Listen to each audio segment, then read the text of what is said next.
Ooh, that music is loud.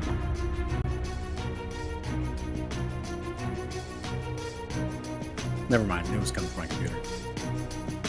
I'm like, all of a sudden the episode started up, our live show, and I didn't have it on mute. I'm like, where is that music coming from?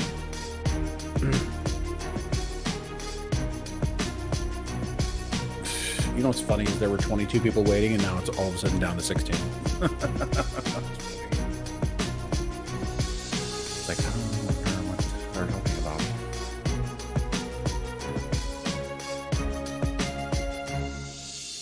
I'm actually watching the crossover episode right now. Yeah. Did you already see it?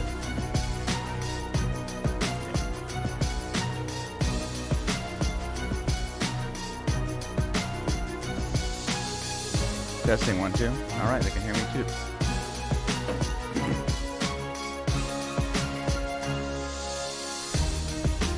Yeah, I mean, it wasn't that bad. We can't talk about it yet. I'll talk to you about it.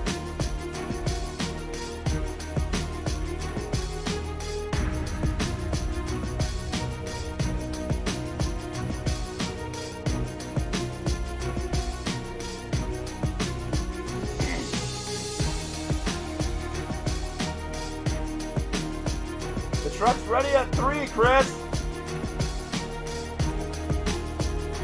Can you just pay him so I can grab it after the show?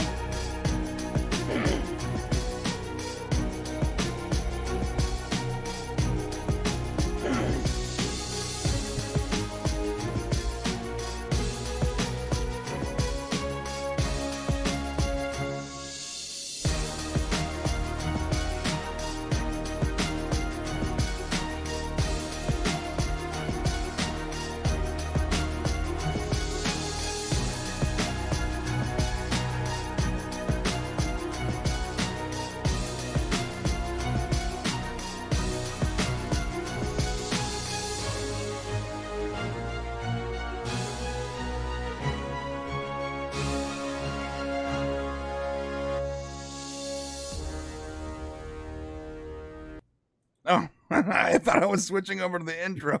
I'm like, what's happening? Oh, there it is. Welcome to Thursday, the Unleashed Show. This is our 101 episode, and as a very nice show of gratitude from YouTube for our hard work, they demonetized us. You're bad. We don't want you to make any money off of this. Yeah. Well, You know, welcome. I find it funny that we're demonetized, yet I saw multiple ads on our last Strange New World review from last week. So I don't know. Well, we are. We are. Yeah, we don't get anything from it, but they do. So like, listen. You're punished, but we're going to continue making money. Of course, that's the way big business works. Yeah. And we see it all over the place. I mean, you can see it in the Hollywood strike right now. Obviously, Netflix doesn't care at all. They're like, hey, we could just let this strike keep going forever. It's not impacting us at all, because they have so much unscripted content. So, yeah, the big money makers always will make the big money, and the rest of us will succumb to them. But we have come back to their will. We will. We just want to survive on your planet, sir, just a little bit longer. But we have found a way to somewhat circumvent the thing because we want to do these shows, but we also appreciate your support and we need it, frankly speaking. So Brian, what have you done so that we can continue having an Unleashed hero each week? Let me tell you something. I want to tell Streamlabs that while I appreciate your service immensely, you do not make this easy. You don't make it easy, but I appreciate you. So we hooked up with Streamlabs, and you can find the tip portion at our new website, soon to be popcast.co, but right now it's because that's another thing. They couldn't figure out how to get the Dame servers to work. But streamlabs.co/the Popcast live if you want to support the channel. I'll show you what that looks like. It's pretty awesome. I think it looks cool. Anyways. Yeah, so if you're used to super chatting from the YouTube platform, of course, they don't allow that for us anymore. So if you do want, you still can. You can. We're just not calling it a super chat. We're calling it a Popcast chat. I don't know. I just made that up. And you can Streamlabs do it calls it through Streamlabs. tips. They call it tips. Tips. Yeah. And so what's cool is we still can see your comment and you still support the channel and we can still play our game, which is the most important thing anyways. So yeah. And the cool thing is if you go to streamlabs.com/thepopcastlive, you can see it here, top right of the screen. If you go there, not only can you watch the stream, but you can also see the YouTube chat. Oh, wow. So you can see the YouTube chat. If you see to the right, you can support us with tips. That's what they're calling it. And you can even share like YouTube videos and stuff like that to us. So it's a pretty cool thing. I know it's not as remotely as easy as YouTube, but it's pretty cool. Just so you know, one of our top supporters here in this awesome podcast, Brian's Popcast hat. Oh, that's Chris, isn't it? Christopher Mays. I tell you, Christopher, you almost look like an AI. It looks like an AI version of him. Yeah. Almost. Yeah, he sent 2 pictures, and I went with the one that was the most inappropriate. So, and I'm proud of him that he did send it shirtless. So we appreciate that. Yeah, thanks. Yeah, that's a true bro. Keep it coming, brother. Great support of the channel. Thank you so much, Chris. We're gonna keep building out that website. We realized after we got demonetized that no matter how kind and vanilla and we're in danger. I don't know if vanilla is the right term. Like I think that we're just like really sort of kind, and we don't go out of our way to offend anyone, right?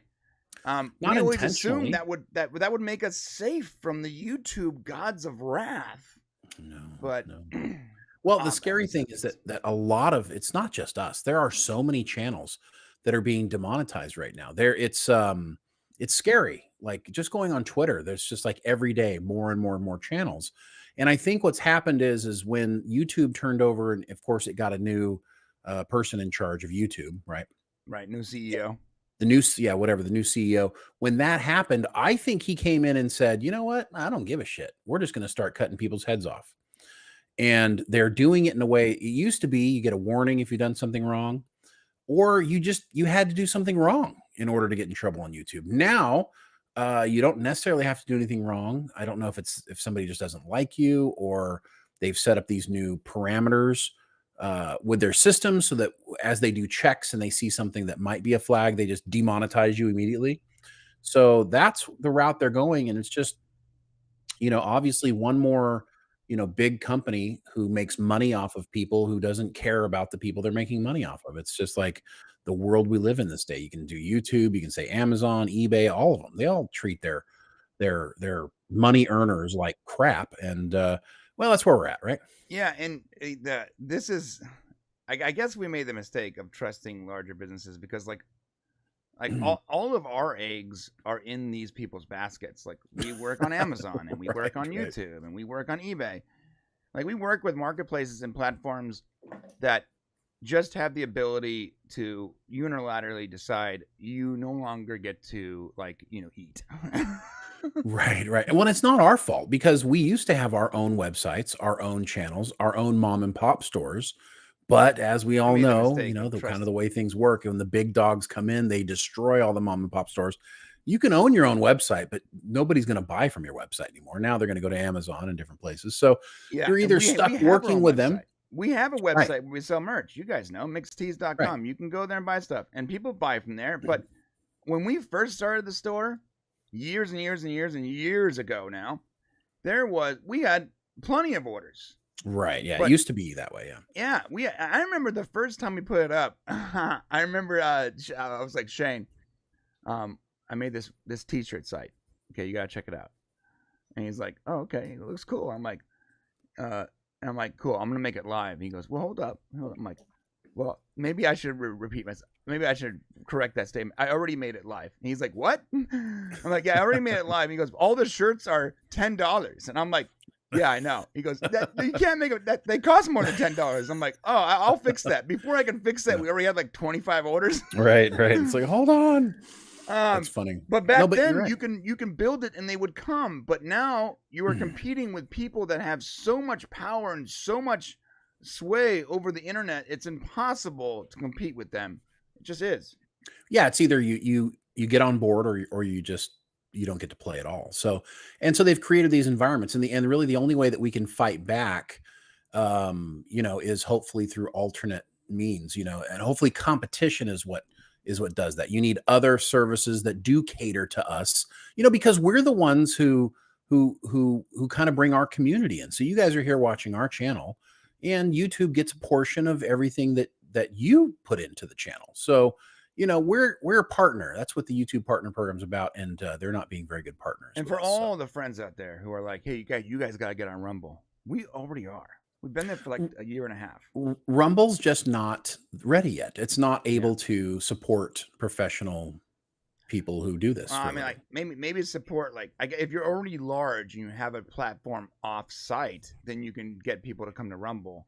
But if you're not, Russell Brand, then getting people to come to your Rumble page is very difficult, because there's so little generic traffic on Rumble in comparison to YouTube. Did you see the Critical Drinker was on Russell Brand? I did. I saw that. I was like, yeah, I know that guy. I'm like, what the heck is, it was really cool to see him there being the voice of Hollywood Reason, explaining why movies are doing terrible today. And of course he always has incredible takes. So yeah, it was a lot of fun. If you haven't seen that, go check him out. I love this chat from Matt Vader. We're I can't see it. That's a bummer. Why is it not working? YouTube turns you off. There it goes. You're so controversial. I have to watch your channel with a censor button plug-in. Did you say censor button plug in? That's nice. Funny, but plug in. Yeah. So like I said, we have no problem sharing our opinions and being matter of fact, but we're also really respectful. And I don't, like, I'm not saying about shame, but I know I always go out of my way to not curse. Not that it offends me, but I know that it might offend someone, so I try. It's possible that cursing is actually part of the problem. Really? So I think they might be trying to get people to stop doing that. I don't know. I mean, obviously I've been cursing a lot lately, so I'm going to try to tone it down today. At least a little bit. All right. Well, listen, we got a great show for you today. Yes, we are talking about, we have a huge, massive Stargate video coming up on the main channel. We got some awesome information on that. We're not going to share all the information, but we'll give you a little we'll tease you a little bit today. We're gonna little tease. We're just gonna touch your crotch a little bit. What? We're gonna do what? I was gonna say something else, and I decided to not. I was surprised. We're also gonna do our Strange New Worlds season 2, episode 6 review. We're not doing ups and downs for this show anymore. The rest of the season, no more. It just takes too long, and we don't care enough. So, yeah, that's that. You're trying to make me mad again. Stop. We're also talking about our movie report this week. We're going to be talking about why Snow White hates little people. Oh yeah, that's gonna get us in trouble. Yeah, no, we've got some Snow White stuff to talk about. We've got some Barbieheimer, whatever it is, Barbieheimer. Which I got to tell you, I'm so frustrated. I wanted to roll into this Thursday, seeing like Sound of Freedom and Barbie and Oppenheimer, and I've got 3 birthdays this week. This is like a weird week. For every year, I have 1 week where 3 of my family members have birthdays. I got my eldest son's turning 24. My fourth child, my third son, fourth child is turning 14, and my wife's birthday is also this week. And it's like boom, boom, boom, boom. So I haven't had time to like just go to the movies and do these, but we will be. I'm going to see Oppenheimer tonight, and I will find a way to get Barbie and Sound of Freedom in, so we can talk about it. Barbieheimer. But and I've heard, when Grace Randolph came out with the Barbie is one of the best movies she's ever seen, and then came out with the Oppenheimer's boring. I'm like, she is such a great template from now on. Yeah. Like whatever take she has on the movie, just assume it's going to be the opposite. Yeah. And move on. It's like Which she's an amazing barometer for what we're gonna like, assuming she doesn't like it. Like it was funny when you said on Twitter, I think you were like, "Oh, this is the Dreas Randolph kiss of death." Yeah, like it is. Second it she really was is. like, "Greatest movie." I'm like, "Oh, well." All my excitement level for this movie just plummeted. Instantly. Right, because I was kind of interested in seeing it. I'm like, okay, Margot Robbie, and it's got some interesting things. And then she's like, hyper, super feminist, or whatever. I'm like, what? Listen, we know that Barbie is, trying to, is a girl power type of thing, which you kind of expected, but I haven't seen it, so I can't really comment on it. But the word going around is that it is definitely a hyper girl good, men bad. So we'll see how that goes. Girl good, man bad. All right. Well, I mean, I'm still gonna watch it because I'm a glutton for punishment. Oh yeah, we watch everything. Yeah.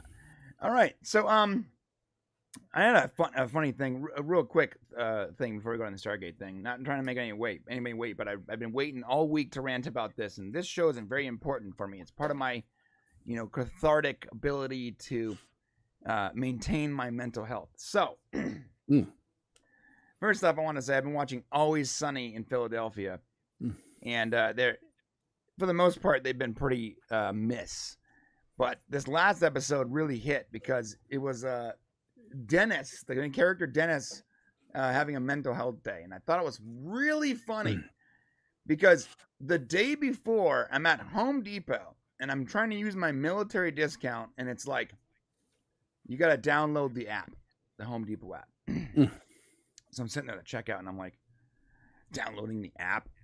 So I don't, who needs an app for this? But I'm downloading the app, and I'm plugging in like my military creds and all that. Finally, 20 minutes later, I get it in there, and it's like, and the lady comes and goes, "Oh, you got to scan the QR code." I'm like, "Oh, okay, let me do that. Let me scan the QR code." At what point is this discount no longer worth my time? Right? They're like, "Put your forearm out. We are going to take blood now." Right now, and then I'm getting my car fixed. I go to the mechanics, and I'm like, "Hey, listen, do you have a card or something so I can call you?" He goes, "Oh, it's right here," and he shows me a QR code. He goes, "Just scan that." I'm like, I don't want to scan that. You have a card. He goes, "Oh, you guys got to scan that." I'm like, I don't want to pull my phone out, open the Lens app. I don't want to do all that. Can you just give me a card? He goes, we don't have any cards. We use QR codes. I'm like, okay. I just go through the effort of doing that. The whole 9, right? Yeah. Well, then I'm coming home, and my wife's like, "Hey, our laundry washer, the washing machine is broken." And I'm like, "What? How is it broken?" So I go in there, and I open up the washing machine, and it's like some tech support thing. So I go online, and I type in the error code, and it's like, in order to see what this, in order to troubleshoot your washer, you have to install the Maytag app. Oh. So I'm installing the app on my phone. And I'm making another Where's account. the story going? And I'm logging in, and it's not working. And I'm like, F it. And so I unplugged the thing, and I walked away. Come back in. I guess it reset. It works. Fine. So I got to get this. Just to use the thing, I need an app. Everything requires an app or a QR code. It's driving me nuts. And then I watched this episode of Always Sunny, and the main character rents a car, and you have to use an app because it's like a Tesla or something. You have to use an app as the key for the car. Oh, nice. And he has this statement. He's like, for almost 100 years, we've just had keys, but I guess we have to use a phone now. All right. The phone is the key. That's the point. And he realized... I mean, think about it. You open up doors with it. Right. Everything. Yeah, he realizes by the end of the episode, the reason we all require mental health breaks is because the act of convenience. So like these apps and QR codes and the consolidation of this information was supposed to make our lives easier, but instead... it made our lives so complicated and so difficult to communicate with real people that we require mental health breaks just to get Well, through the minutia. yeah, well, it's not easier for the consumer. It's easier for the person creating the product. So Right. that's the thing about technology. They're not making it easier for us. Mhm. They're making it easier on them. They don't have to make business cards. They don't have to create websites. They don't have to have people talk on the phone. It's easier for them. It's not easier for the consumer. So don't be tricked and fooled by people saying that technology is to make life easier for everyone. No, it's to make life easier for the people who make money. Right. So there you go. Yeah. So bottom line is yesterday in my travels, I ended up having to install 4 apps just to get through the day. So, Well, at least you weren't attacked by a wild animal. yes. And I got to tell you that this is the weirdest thing. I turn 50 next month, guys, and I'm telling you right now, the weirdest thing that's ever happened in my life in a natural situation. Okay, and I've been camping. I've spent a lot of time in nature. Okay, I'm sitting at my kids' real quick story. I'm sitting at my kids' soccer practice on Monday. I'm in a field pretty much all by myself, sitting in a chair. There's no flowers or anything by. It's just basically dead grass because it is Southern California. So I'm sitting there and I hear this buzzing going around my head. And I'm like, oh, okay, it's a fly or whatever. I'm just smacking it away, whatever. And it comes back over and over again. I'm like, what the heck? This thing's getting intense. And all of a sudden I feel something like attack my neck. Right. Right. And then it's like all over me. Then I feel a sting on my face, like right here. I got right here, little sting. Okay. And I'm like, what? And I stood up and I realized it's a wasp. And so I smack at it and I'm trying to get it away and I'm like walking away and this thing is still coming at me like ferociously, dude, like a wild animal. I walk 200 feet back to my truck. Okay. I finally get to the truck. It's still hitting me in the back of the head. I get inside the cab, like all the doors are shut. Windows are all rolled up. That thing is circling like Jaws around the cab of the truck with me inside of it. Dude, it's the weirdest thing ever. I called my wife. I'm like, I'm being stalked by a wasp. It was crazy. Anyways, I've never had that happen to me. I'm always telling my kids, oh, don't worry. They're more afraid of you than you are of them. Yeah, that's a story for you. Yeah. Yeah, that's really funny. I remember I once had like a little like chickmunk or some kind of like small rodent that walked up to me when I was walking to work when I was younger. That was like pissed off at me. I did nothing. I remember seeing it in like the sidewalk, and I'm like, oh, look at that little cute thing, and then it just kind of comes at me, and it's like, and I'm kicking this thing. I kick it like 4 feet away, and it just comes right back at me. I kick it like 6 feet. I keep kicking this thing away from me, and it's just like, yeah, it's like a death wish, dude. Dude, wild animals. I'm telling you, there's a thing. They're not always cute and cuddly. Somebody has a question here. It says, can you guys pin a comment with the Streamlabs? Yes, we can. Okay. So yes, we can. We can. If you do a Streamlabs donation, it should show up bottom left of the screen. It should. We have no idea. It did in testing. But it did in testing. It did in testing. We do And have if not, chats. Go ahead. we'll be monitoring it though, right? So if somebody does. Yes, sir. Okay. We did have a super chat in the member section on the Prime channel from John Burns. What chance of dark matter? No, crud. I don't think they're gonna. I don't. Even if they do a Stargate, I think that doesn't affect dark matter's chances because Joe Malazzi is not attached to Stargate. Yeah, I will say as an update, we are trying to get Joe to come on when we can do this again. When Raw Rant comes back, we're going to get Joe on to talk dark matter and just kind of like what happened, go through the whole history with him and like what the future could be. So if you guys are interested in that, we are definitely pushing him to come on the show since he's one of our friends. So yeah, thank you. Also from John Burns, Brittany reacts. Barbie was very positive. Watch it. Oh, okay. That gets me all right. I'll check it out. It's tough, when grace comes out for something, it's hard not to immediately want to hate it. But we do watch everything before we judge it. So interesting. And from Chappie, member for 3 months. Thank you, Chappie. I got a free member chat. What should I do with this? What should I say? Nice chat. That's good. That's good one. That was good. I like that. Good. Oh. Okay. So the Stargate thing. We don't want to blow our video. It's like Stargate thing. Yeah. Shane, I don't think Shane wanted me to put this on the thumb, but I really wanted to talk about it, so I did anyways. Well, here's the thing: it's actually a video that's coming out this weekend, I believe, right, Mr. Brian? If you have enough time. Yeah.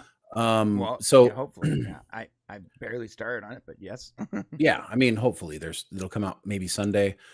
Here's the thing: is it's the biggest Stargate video probably that's come out anywhere since maybe our last one came out in December, and it's even bigger than that. We actually got really good. We had an insider reach out to us that's very, very close to the project and everything going on, and they were able to really open up and just tell us everything going on. And so this video coming out this weekend is not rumors. It's not, take it with a grain of salt. It is exactly what's happening and what recently did happen. So, and what happened going forward. So I don't think you're really going to want to miss that. There is good news and bad news regarding even bigger than that that's coming out. And I just think any Stargate fan who is curious about the future of Stargate on Amazon is going to want to see that video. So Yeah, we finally got the information we needed. We verified that we can share it. Let me put this in the chat for you guys. If you're looking for the members section, the link is in the chat, and there's a link in the description, and that is the other channel. The reason we have two channels, for people that ask why, is because one channel is not a live channel, but it's where our members section is right now, and this is the live channel. Oh, and for all those of you who are members of Unleashed, and now, of course, because we're demonetized, we can't have members, you can still be a member over on the Prime channel. And that's the way it was for a long time going forward. We actually just did memberships on Unleashed a few months ago. So that is actually where most of our members are, and that's where we do that. So if you want to continue being a member, you can do it over there, and I'm sure we'll show them how to do that later. Yeah. Okay, so the thing about Stargate, there was things that we knew but we couldn't talk about. There was rumors that we couldn't substantiate. For a long time, we didn't say anything about it. Other people kept coming out with things. You kept seeing things pop up on Deadline and Variety and whatever. And we weren't going to talk about it because we couldn't confirm anything physically. Well, no, that's not fair, because the problem was the Deadline article was not new news. So the frustrating thing about what came out in April with Deadline was they basically repeated what we reported in December. And it was like, seriously, they put Stargate in the headline and then they have one sentence about it. It was more about RoboCop and the other stuff happening with Amazon than it was about Stargate. And I have it on good authority that they basically just took the information that we put out and added it to their thing, because there's been a lot of whisperings about what was going on with the Expanse creators. And yeah, that was a no. But what happened was when they put that article out in April, everybody went, "Oh my God, we're getting Stargate," right? Because Deadline repeated something that we had in a video. I mean, it's just kind of weird. So we didn't do a video on it because there was no new news, and we have not done a video on Stargate since December because there's been no new news. So no new news that we can substantiate. Right. That was the important part, is that we can confirm it. We can at least get a lay of the land. It was funny because I didn't even know RoboCop was happening until like this week. I guess I didn't read that whole article. Yeah. Well, they're trying, and RoboCop is in the same situation that Stargate is in now, and we do mention RoboCop slightly in the video. So if you're interested in that, you can basically take whatever is happening with Stargate and apply that to the RoboCop, new RoboCop as well. Yeah. So bottom line is we finally got the information we need, and we got solid information from people close to Stargate, and we confirmed that the people that we were talking to are legit. And yeah, not adjacent, like adjacent. People close to the project, not adjacent, not other third-party companies, people actually associated with the show in different ways, and that actually are there for a lot of the information. So we really trust what's been told, and I got to tell you, shout out to the insiders who have come to us for a variety of things. They know that we treat them with the utmost respect, and these are people who want to see positive changes in the franchises that they're working on, and that's why they share information with us, not to get clout, not to get anything. They're doing it because they want to make sure that you guys hear what's going on, so that we can be we can create change and get more information and hype for different things. So it's actually a really great thing that this is going on. And if you have information that you want to share with us about any of your projects that's going on, of course, we treat it with complete anonymity, and and we'll definitely give you your due. Yeah. We always protect our sources. Yeah, we'd rather lose our channel than give up our sources. And over the years, we've had some crazy people that weren't actual sources, but we have recently, over the last year, we've gotten more and more really solid sources, and we appreciate them, and we appreciate you. It's great, and if you ever tell us something you don't want us to say, we'll never say it. We'll always only report on what makes you comfortable. That's right. We're talking to you, Orville insiders. We held a lot of secrets for you guys. Yeah, we held a lot. There was so much we wanted to share about that other people shared, and we didn't, though. We didn't say a word. But quite we to our wanted chagrin. We're like, okay, I guess they can say it, but we can't. All right. Anyway. Yeah. So that Stargate video is gonna be great. It's gonna tell you exactly where, from what we were told, and what we found, exactly where the Stargate project is right now, and what's affecting it, and what their general game plan was. And I think it's really fascinating. And I just barely listened to the audio last night, and I was like, this is gonna be a good video. Haven't had a chance to work on it yet, so there's that. Hopefully I can get this out on Sunday. It took me several days. I was very careful with it. I wanted to make sure that the information being provided was exactly in the intent that it was given to us, and and I think you guys are gonna enjoy it. Yeah, I think so too. I think you're gonna like it a lot. Okay, so that said, that's pretty much the stuff that we want to share for Stargate, because we don't want to blow the video. The video took weeks to get information, and it's going to take a couple days worth of time, hour-wise, just to get the video made. So we don't want to blow that video. We don't want to. Oh, you know what we can do? We can give some. We'll give you some keywords. Okay. Yeah. So we're not going to blow the video, but I'll give you some keywords. Okay. Here's some keywords for you. Okay. The Expanse. Brad Wright. Amanda Tapping. Stargate Atlantis. Jason Momoa. Okay. That's all. Comic-Con. Wow. Yeah. That's my is my offering. That's a good one. That's a good offering. Yeah. Comic-Con. Okay. All right.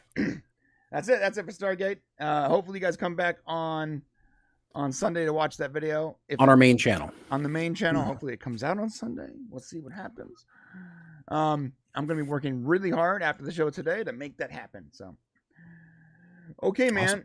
Awesome. Is there anything else you want to cover on that, or you want to go to that? No. Okay. I think Stargate. There's some really great. If you guys haven't had a chance to watch, if you're definitely into Stargate, go over and check out the Shuttle Pod show. They got a couple interviews with Joe Flanagan and David Blue from Atlantis and Stargate Universe. Really great interviews. I really love Shuttle Pod show and the stuff they're doing with the old actors. And actually I wanted to lead into this David Blue thing. If we're going to talk, are we going to Strange New Worlds next? I was going to go to the strike and Sean Gunn and all that, but we can go to Strange New Worlds. Well, that's okay. Let's do the strike and Sean Gunn, and then I'll save the David Blue, because I really love David Blue. Of course, if you know, he was Eli from Stargate Universe. He is one of us. He's definitely a science fiction fan, but he said some stuff on the Shuttle Pod show that I want to talk about in regards to Star Trek and things like that. And so when we get to Strange New Worlds, I want to definitely address some of the things he said. Okay, cool. So let's talk about this strike, because the strike is going to affect all entertainment, all TV and movies. And right now, regular viewers like us, we're not really affected by it, because remember, TV shows and movies take sometimes years to create, which means they sometimes take months and years to come out. We've been on the writer's strike since what month now? I feel like it's been about a month. About a month, right? Mhm. And we're gonna be in either. Someone said the other day that either the actors' strike is gonna last 10 days or 10 months. It's gonna be over quickly or it's gonna drag out. And here's the thing: the studios, people think the studios can't afford to go without writers and actors. They said, "Oh, well, maybe we can't go without writers, but we certainly can't go without actors." And which is why the actors joined in the SAG joined into the strike. The thing is, though, I disagree. I believe they can go. The studios can go a very long time. Now they're probably planning their next slate, right? Their next quarter or the following years of information. They're probably trying to plan their schedule and all that, this is going to definitely mess up. But remember, streaming services took the power away from unions and from viewers. Because as long as we're supporting the streaming services for the old content that we love, then they don't really have the same pressure anymore to create new content. On network television, you had to create new content in order to get advertisers to keep making money. On streaming networks, it's really not about that. It's about maintaining and growing your subscriber base. And some of these studios have already gotten so big where they're barely going to feel this whatsoever. In fact, they'll probably make money, assuming not too many people leave their individual streaming services. So they're going to continue this going for a long time. And I don't think it's going to end the way the writers and the actors want it to end. That said, I do believe these corporations are greedy and horrible and just generally just amoral. But I said it before, I think that the writers and the actors might be asking for more than the studio is willing to give, especially in regards to sharing the numbers. They're asking for things that will require these streaming services and these studios to share their numbers publicly, how well a show does, what their subscribers are, all that information. And when you ask for all these specific things that will require this ultimate thing that none of the studios want to have to be obliged to give. They don't want to give the numbers. It's way more power for them to be able to control what the perception is of their streaming service than to give it up. So the things that they're asking for, I don't think are going to happen. And so I don't think that's going to be a win-win situation. I believe that at some point, one party or the other is going to capitulate, and I think it will be the writers first, and the actors will fall shortly after that. I think the studios are going to win this fight, unfortunately. Well, here's the interesting thing about it is there is something happening that I don't know if the actors and the writers are quite certain of yet. And it's something that Jenny Stiven talked about on the Dial the Gate show last week. And she has a really good take on kind of the inner workings of how this stuff is. And she's really close to the strike stuff. And she talked about something that I really hadn't considered before. And that is that the global international audience important into these streaming services and to these studios has really grown after of the last few years. If you've noticed, when we're looking at movies, it used to be we looked at the domestic, right? That a movie would be brought in here in the United States, and it was kind of judged based on how much a movie made, looking at the domestic, and then we'll look at the international. But in the last several years, it's flipped over now. Now people don't even look at the domestic box office. They're looking at the global box office, right? So what's happening is a lot of these streaming services are realizing, look, we've gotten all the subscribers from the United States that we're going to get. Now we need to go out and get subscribers in other countries. So Amazon, Netflix, and a lot of these streaming services, they're really putting their focus internationally. What did we hear from Jennifer Salke? And that their focus is on international. Right. They don't care that Rings of Power failed in the United States, because when you think about it, there's 360 million people in the United States, and there's 8 billion people around the globe. Right. when you start to think about it like that, and you realize all the content that India's putting out, and now Africa's putting out, and all of these different Spain, all these different places are trying to get into the movie and TV making business, that these large conglomerate corporations like Amazon, like Netflix, like Disney, they can start doing things in other places, and they don't have to worry about losing money from writers and actors here in America because they can focus on their global money, which right now is making them more money. So the strike, Right. the writers and the actors are actually in a really tough spot because, you know, there was a comment even made that's like, "Wait, we'll just wait until October until the writers are starving, and then they'll have to come back." So the studios are, well, not all the studios, about half of the studios are really showing that they don't really care about what happens here domestically, and then they can survive the strike as long as it takes. Non-scripted content, people watch it. Most of Netflix's shows are non-scripted content. You know, Yeah. So on so top of non-scripted content, which is like a reality show, they don't require writers, they don't require actors, and you can produce this much cheaper than other content. right, Additionally, guess who's not striking? Europe, South Korea, right, yeah, South America, Canada. Other countries are not striking. This is specific to the United States, right. which means you can get writers and actors from other countries. We are so tied together now as a world. The power that the writers and that SAG and the WGA at once thought they have, they just don't have anymore. Yeah, this is going to be remembered as like the moment where we realize that globalization is real. Like, I think this is going to be the factor where it's like when this strike ends up going into 2024, and you know, because if you look at the folks at the bargaining table for these streaming services, they aren't willing to budge at all. You know, they're claiming themselves as being the victims. It's really, really sad. And the reality is that most of these writers don't have a good living wage. And the things that they did back in 2007, 2008. So there's a really wonderful, if you go, you can look at it up online, but there's been moments in time where they always have to these renegotiations of deals to make sure that, you know, writers and actors are getting the residuals that they deserve. When the internet started becoming big and streaming started to become something, there were these rules set down that kind of said, look, you know, we're not going to pay you guys for what's on streaming. And so that's continued through today.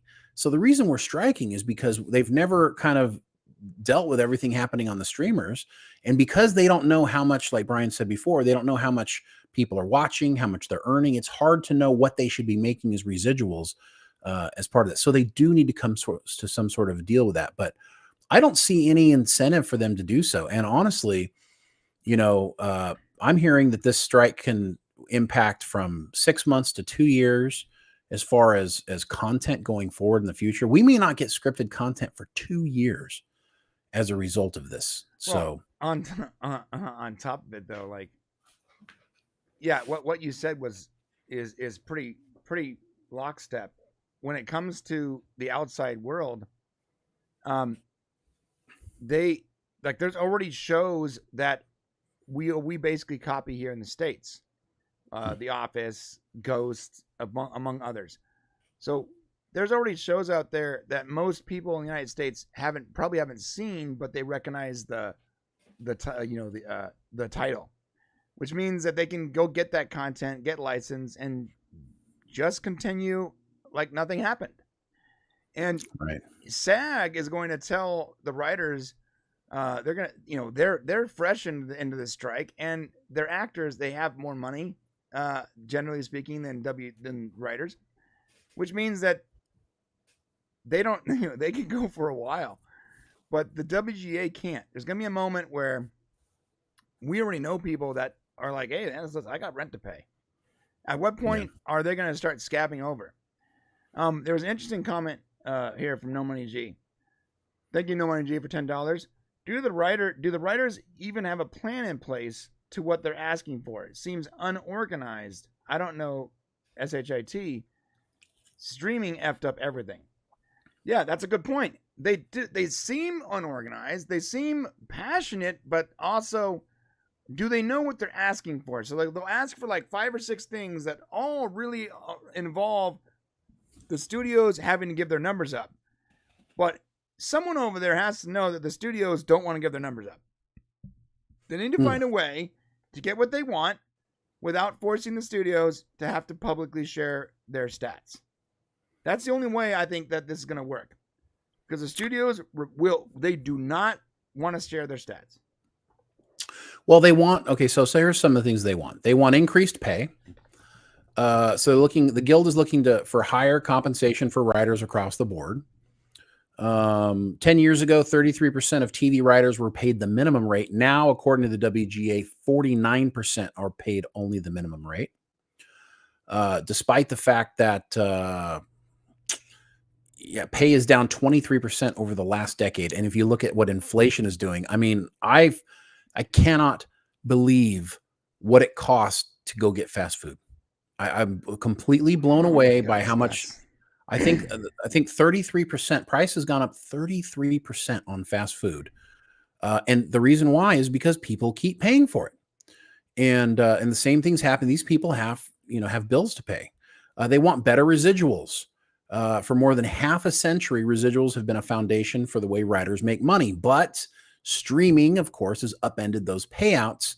And now we're seeing the streamers had to see this coming. How long did they think they could go without paying proper residuals? They knew that this was going to be a thing. Staffing requirements. The union wants TV shows to staff a certain number of writers for a period of time. So this is something that's come up recently. At issue, the rising practice of mini rooms, where only a handful of writers are working on a series. So basically you have very few writers working on big projects, and they don't get picked up to do as much work because they're kind of being moved around to a bunch of shows as opposed to being on. And this happened, this really accelerated during the pandemic. So they want that to stop. Yeah, what's interesting too, before you continue that,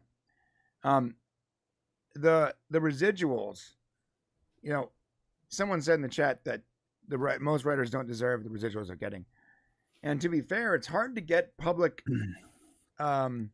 outcry for something when you have like some blue-haired writer complaining about his $400 She-Hulk check. And we all watched She-Hulk and we're like, well, I don't think you got, I think you got more than you deserve there. So like, right. There's residuals, but like, he doesn't know how much She-Hulk actually did. So he can't confirm if that's a correct number. I almost want them to share. I almost would like I want the writers to win this and the studios be forced to share their numbers so that then we can see how poorly Rings of Power and She-Hulk and Willow and these other shows do. Right. And I think the reason why they don't want to share the numbers is because it's no longer about how successful a show is. They want to be able to make decisions without being criticized. So in the past, it used to be if a TV show did really good and lots of people were watching, you could sell advertising on those shows saying, look, we got 10 million people watching this show. You want to buy advertising here. But now that's no longer an incentive. So even though you may have a show where a lot of people are watching on your streaming service, you might be like, well, this show is costing us a bunch of money. We want to cancel it because it's not making us any more money. We can't, just because it's getting more views, we've already got the max number of subscribers. We can't justify spending this money. So we want to cancel the show, but we don't want to tell anybody we're canceling because then they'll be pissed because it was actually a show that was getting a lot of views, right? So it becomes this way of like laundering their own money within the business. So it's really important to understand that it is about control, but they've got to figure out some way because, for example, the She-Hulk writer that came out and was like, they got a check for $386. And a lot of us joked and said, well, that's probably what it was worth. The reality is we don't know how many people watched She-Hulk after it premiered and what those, and how much they should have earned. Perhaps they should have earned thousands of dollars. Maybe a ton of kids watched She-Hulk. I don't know. But residuals were also based off of, this is the other thing. Residuals are also based off of studios and networks selling a TV show to other networks and other platforms. And they would use the money that they earned on those views to pay people for residuals. Now they're paying residuals to play as reruns on their own program, which is something that they have to figure out how to do. Right. Yeah. How do you even quantify that as like monetary, right?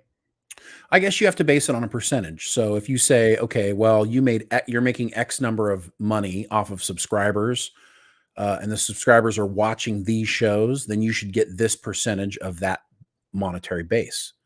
They should get, whatever the residual is.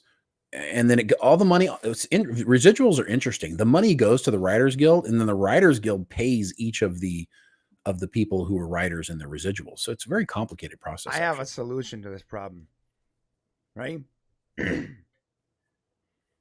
Residuals based on how well your show does, and the studio has to share those numbers. But guess what? I don't think the writers or the studio want that. Well, some writers do. Imagine. Yeah, some I'm sure, but I'm sure a lot want to just participate and get the free residuals. Well, that's why they want a minimum. Right. So there are. If you're obviously working on a show like what's the popular one that just came out? Everybody, Succession, right? If you're a writer on Succession, you're like, yeah, show me the numbers. Right. If you're writing for She-Hulk, or the Disney Plus return of Willow, you may not want to see those numbers. Someone asked, why are the numbers so mysterious? It's simple. So I think I just explained it. Yeah, but I'll probably be super brief. They don't want to give the writers power or the actors power or anyone power in negotiations. They want to be able to control how much they're, the negotiating table. Well, additionally, when they want to write something off on their taxes, they can. We've seen it before. They delete Willow, they delete Batgirl, whatever. They delete it, and they write it down, and they get a healthy portion of that money back. And no one really knows if they got subscribers because of that show. You can't really. No one can. There's no way to tell why someone signed up, which means that there's some extra income sort of off the books here that even the IRS can't really quantify. Well, what percentage of your 7,000 subscribers that week signed up because of Willow? Right? They don't know. So now you get this healthy write down. Well, they know who watched it, though. I mean, they know. I still think the reasoning that isn't. I don't even think that's the reason. I do believe the reason is they don't want to be pressured to make decisions on what shows they create. They want to be able to cancel shows even if they're doing well. They don't want the pressure. They want to play in the dark. They want to hold the power in the negotiations. Right. Well, not even negotiation. You're saying negotiations. I'm just saying, look, this show, we feel like we got all the subscribers we're going to get for this show. We've run for 3 seasons. Yeah, you probably, we'll take the Orville, for example. Orville's a great example. So imagine the Orville had great numbers, right? Of viewers, but the Orville's an expensive show. So they're like, well, look, if we told them what the actual numbers were, we'd be pressured into trying to make the show run again, but we want to cancel it. So we don't have these incredible costs, and then we're just going to get some non-scripted content. But if they do that, they're going to be criticized. So they have to hide it.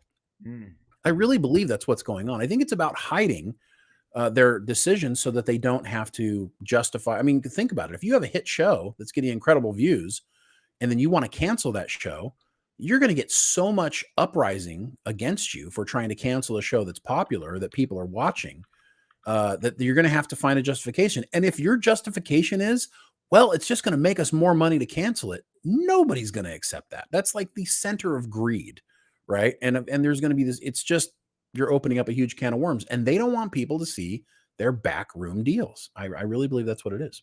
Right. Some of the things that they want really quick before we move on, they want assurance on AI. Writers are increasingly concerned with the ChatGPT and the Shane 3. No, they didn't say Shane 3, but that's ours. They are increasingly concerned that that what they're going to do, what the studios are going to start doing, is having AI write scripts and then just hire these people to come in and clean them up. And then all the writers don't have jobs. That's something they're concerned about. So hey, guys, if I was a studio, I'd be like, okay, we won't use AI, but you can't either. well, yeah, good point, right? Yeah, I mean, the writers can't use AI, obviously. Right. Well, I mean, and the question is, though, if you have a tool at your disposal that makes your job exponentially easier, How do you not utilize that tool, even if you said you wouldn't? That's a good point. But AI, you have to remember, is derivative in nature. Because AI is simply a conglomeration of everything that's already been put out there. The idea of using AI is really a complete lack of creativity. So if you do use AI, it's just going to suck up stuff from all kinds of other things and create a new story for you based on a bunch of other stories. And really, is that good storytelling? No. Oh, I mean, So- I'm sorry. Are you saying that currently Hollywood isn't massively derivative already? They are, but you're right. No. That's the problem is writers. And you want to go back to the argument where young writers no longer read books. And so they don't get this, creative penchant for knowledge. And they end up just kind of repeating or regurgitating TV shows they've seen in the past or movies they've seen in the past. I mean, honestly, if you don't have a good well to draw from, then you're just going to draw from whatever you have available. And unfortunately, that's just kind of rehashing the same story tropes that we've had. So hopefully that changes. But okay, we got a super chat from John Burns. He goes, "Thank you, John Burns. Are you guys going to talk about Perlman's words?" All right, he's talking about Ron Perlman. So Ron Perlman, I love the new movie he's going to be in with Nick Cage. Who? Ron Perlman, the new movie Nick Cage is coming out. Oh yeah, I can't wait to see that one. Yeah. So listen, Ron Perlman, by the way, is not like a bastion of insight. The guy, you can like him, that's fine. There's things I've liked that he's in. But if you've ever, I used to really like Ron Perlman until I followed him on Instagram and I realized this guy's not very smart. He's just crazy. He's sort of nuts. He thinks he's like this because he's large and he plays action heroes or bad guys. He thinks that he is a bad guy, or he is a. He tough thinks guy. he isn't a tough guy. Yes. Well, I mean, he was Hellboy, and you got to tell you, he looks like a monster. Yeah. So here's Ron Perlman. That's not Ron Perlman. What's wrong with you? This is Ron Perlman, and it's close, not. But it's not him. It's close. You know what? I must have gotten it wrong. I'm sorry. Oh, you got another one? Let's see what else. What else does it look like? Listen, Ron. I don't care what anyone says. Ron Perlman looks like an albino gorilla. He does. Okay. And I'm not being mean. Again, I like the guy, but follow him on social media for about 5 minutes, and you'll realize that he's just not that bright. So he did say something. Wait, so you're saying his intelligence is attached to the way he looks? No, he just did not say that. But he does look like the albino gorilla from the movie Conga. Okay. No, but look, he came out during the strike and he got all weird and threatening. Yeah. And he was like, "You need to be careful. There's a lot of ways you can lose your house." He suggested that he said this to executives. Bro, are you threatening to burn down people's house with them inside of it? Listen, it's not the first time he's done this. He's done this before. Like he's like hardcore right wing, I think. No, he's not like right wing. He's anti right wing. Yeah, he's anti. I don't know what he is, but he's anti right wing. He's definitely anti. But he's got this. Do you see his apology? You're going to show his apology video? Oh, I can show you the apology video. Yeah. This is so. I hear. Okay, so here's Ron Perlman. Oh, my bad. But look, ready? Look at that image. It's yeah. Okay. You guys see the resemblance here, huh? Come on, it's not just me. You could have picked a better gorilla pick. I did it quickly. I'm sorry. I had to do it in the small, brief amount of time you were talking. All right, so he did come out, and more than likely, I think that his publicist was like, "Yo, you can't threaten to kill people, so you gotta fix this." So he went because if somebody's house gets burned down, it's gonna be his fault now, right? So he went from like this real like, "Hey, you better watch out, punk. There's a lot of ways for you to lose your house," and then he went from that to this. Hey everybody, it's Ron again. I might have misspoke. He's like, "Hey guys." Yeah, you ready? Here we go. With the announcement of the actors going out on strike this morning, I took to Instagram Live to give a background of my experience as a guild member and to give some of my reactions to. And I'll shorten it. He said, I didn't mean harm on anyone. Wasn't referring to physical violence. And funny, because that's the way it sounded. But that's cool. I look, Ron's a passionate guy, and that's okay. He has entertained me since I was a young child, so I will give that to him. Sometimes your passion gets away from you. Right. I've had it happen. But I'm going to say it again. If you like an actor or a character they play, I'm going to give you one piece of advice that I really wish that I had followed. Right. Do not follow them on social media. Don't follow them on Twitter. Don't read what they say or they write. They're just they're people. Yeah, they're people, and they have, whether good ideas or bad ideas, I don't know, but they have ideas. And they're just because they play, let's say they play Sherlock Holmes, that doesn't mean they're a genius. Just like Ron Perlman isn't an actual gorilla or Hellboy. So they play smart people. They're not smart. They play lawyers. They're not lawyers. They play doctors. They're not doctors. They're really just sort of, I mean, in a way, they're uneducated for the most part. And their entire life, especially the good ones, have revolved around playing a character, which means that their ideas usually aren't that thought out. They're usually repeating what the general narrative is in their circle of friends or on media, whatever. And so just don't follow. If you like them, if you really like them, don't follow. Yeah. I made that mistake with Tim Russ. Tim Russ. Love Tim Russ. I love Tuvok from Voyager and absolutely love that character. And when I started following him on Twitter, I was like, whoa, turn it off. Oh, okay. Yeah. So yeah, it's rough. Yeah, he's there's some racial issues going on there for sure. Yeah, he's just maybe he grew up, maybe had a hard life growing up or something. Maybe, but you see, when you exist in this like this large echo chamber of angry, uneducated,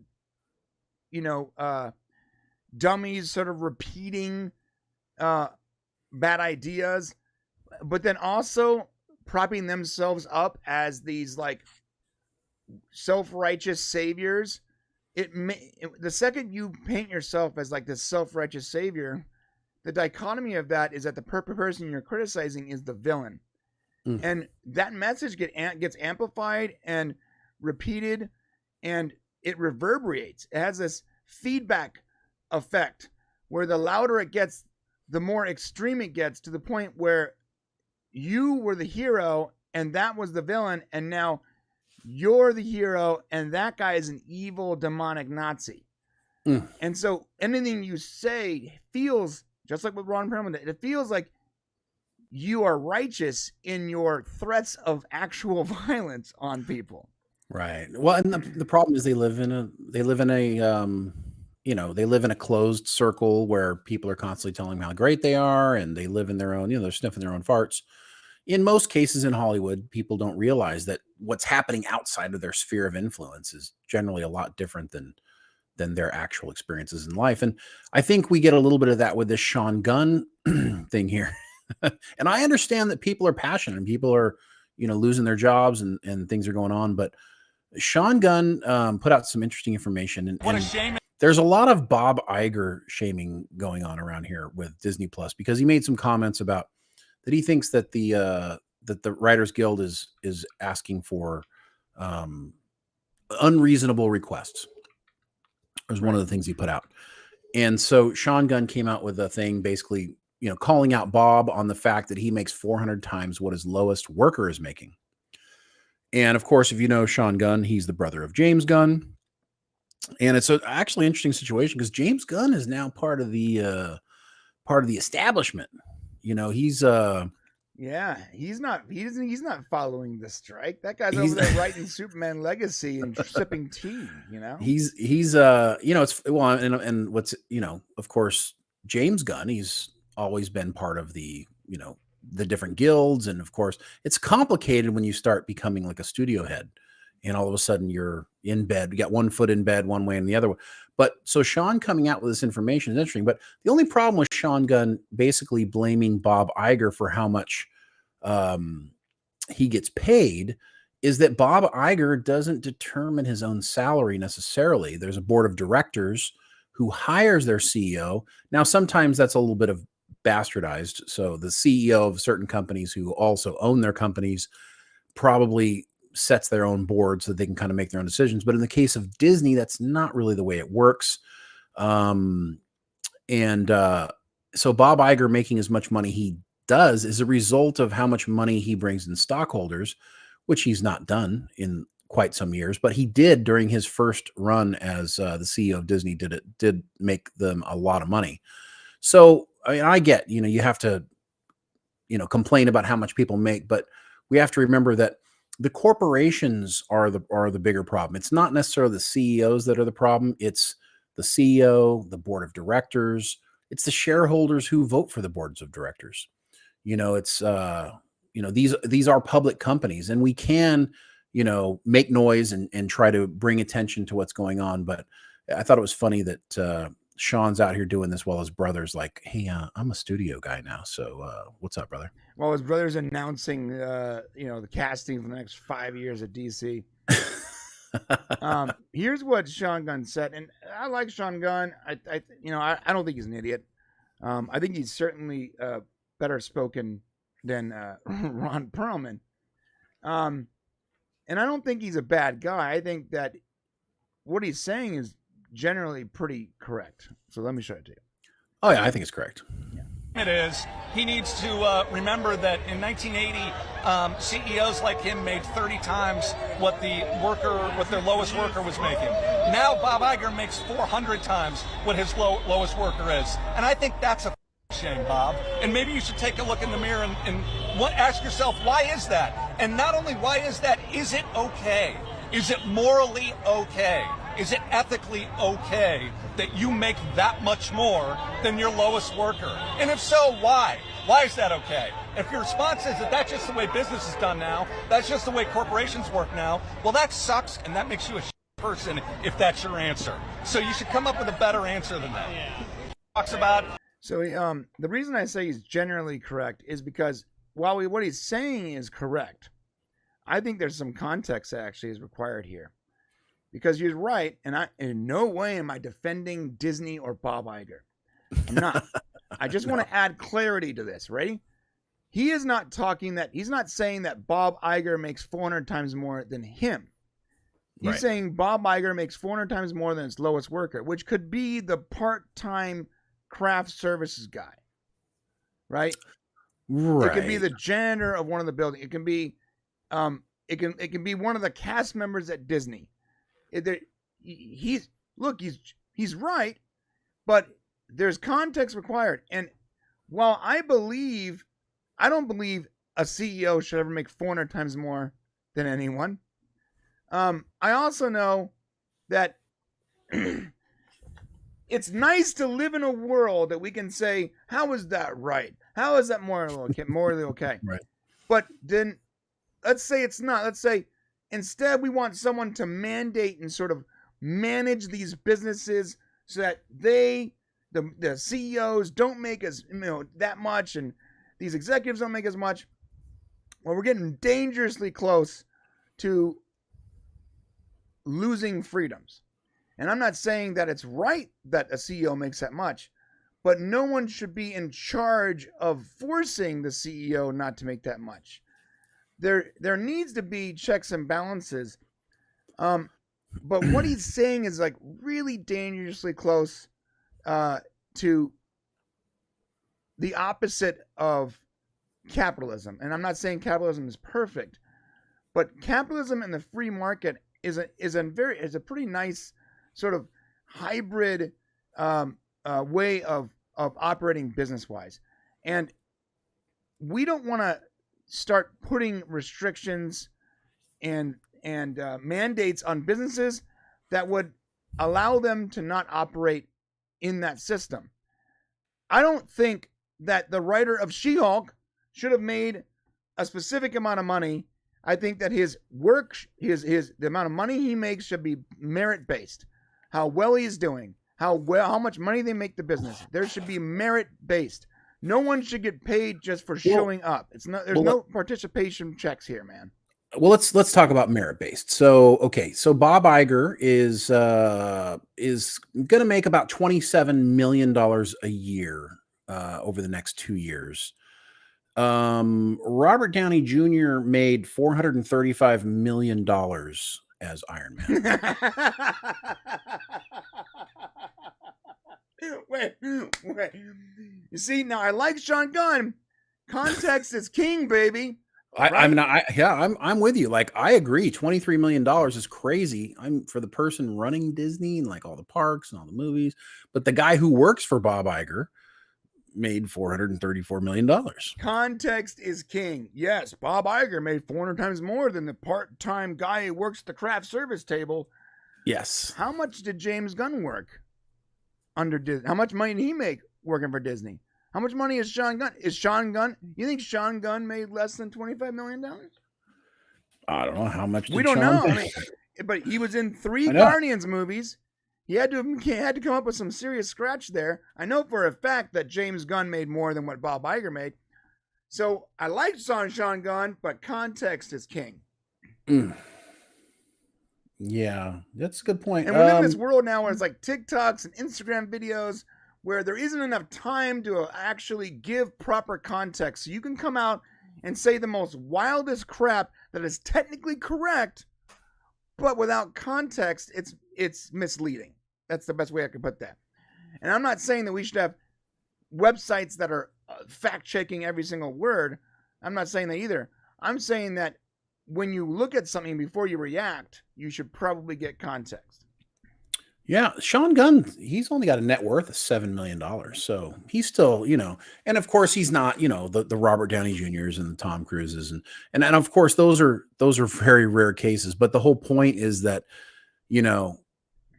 I got a net worth of about $70. So listen, it's hard to say. And I trust me, I am no Bob Iger fan.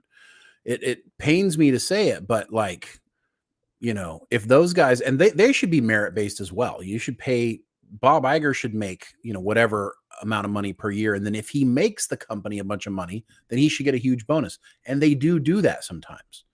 But it also depends on how much a CEO is worth. Like, let's say a CEO did a good job somewhere. The next company who's going to bring that CEO over is going to say, well, we're going to pay you this much more to come fix our company.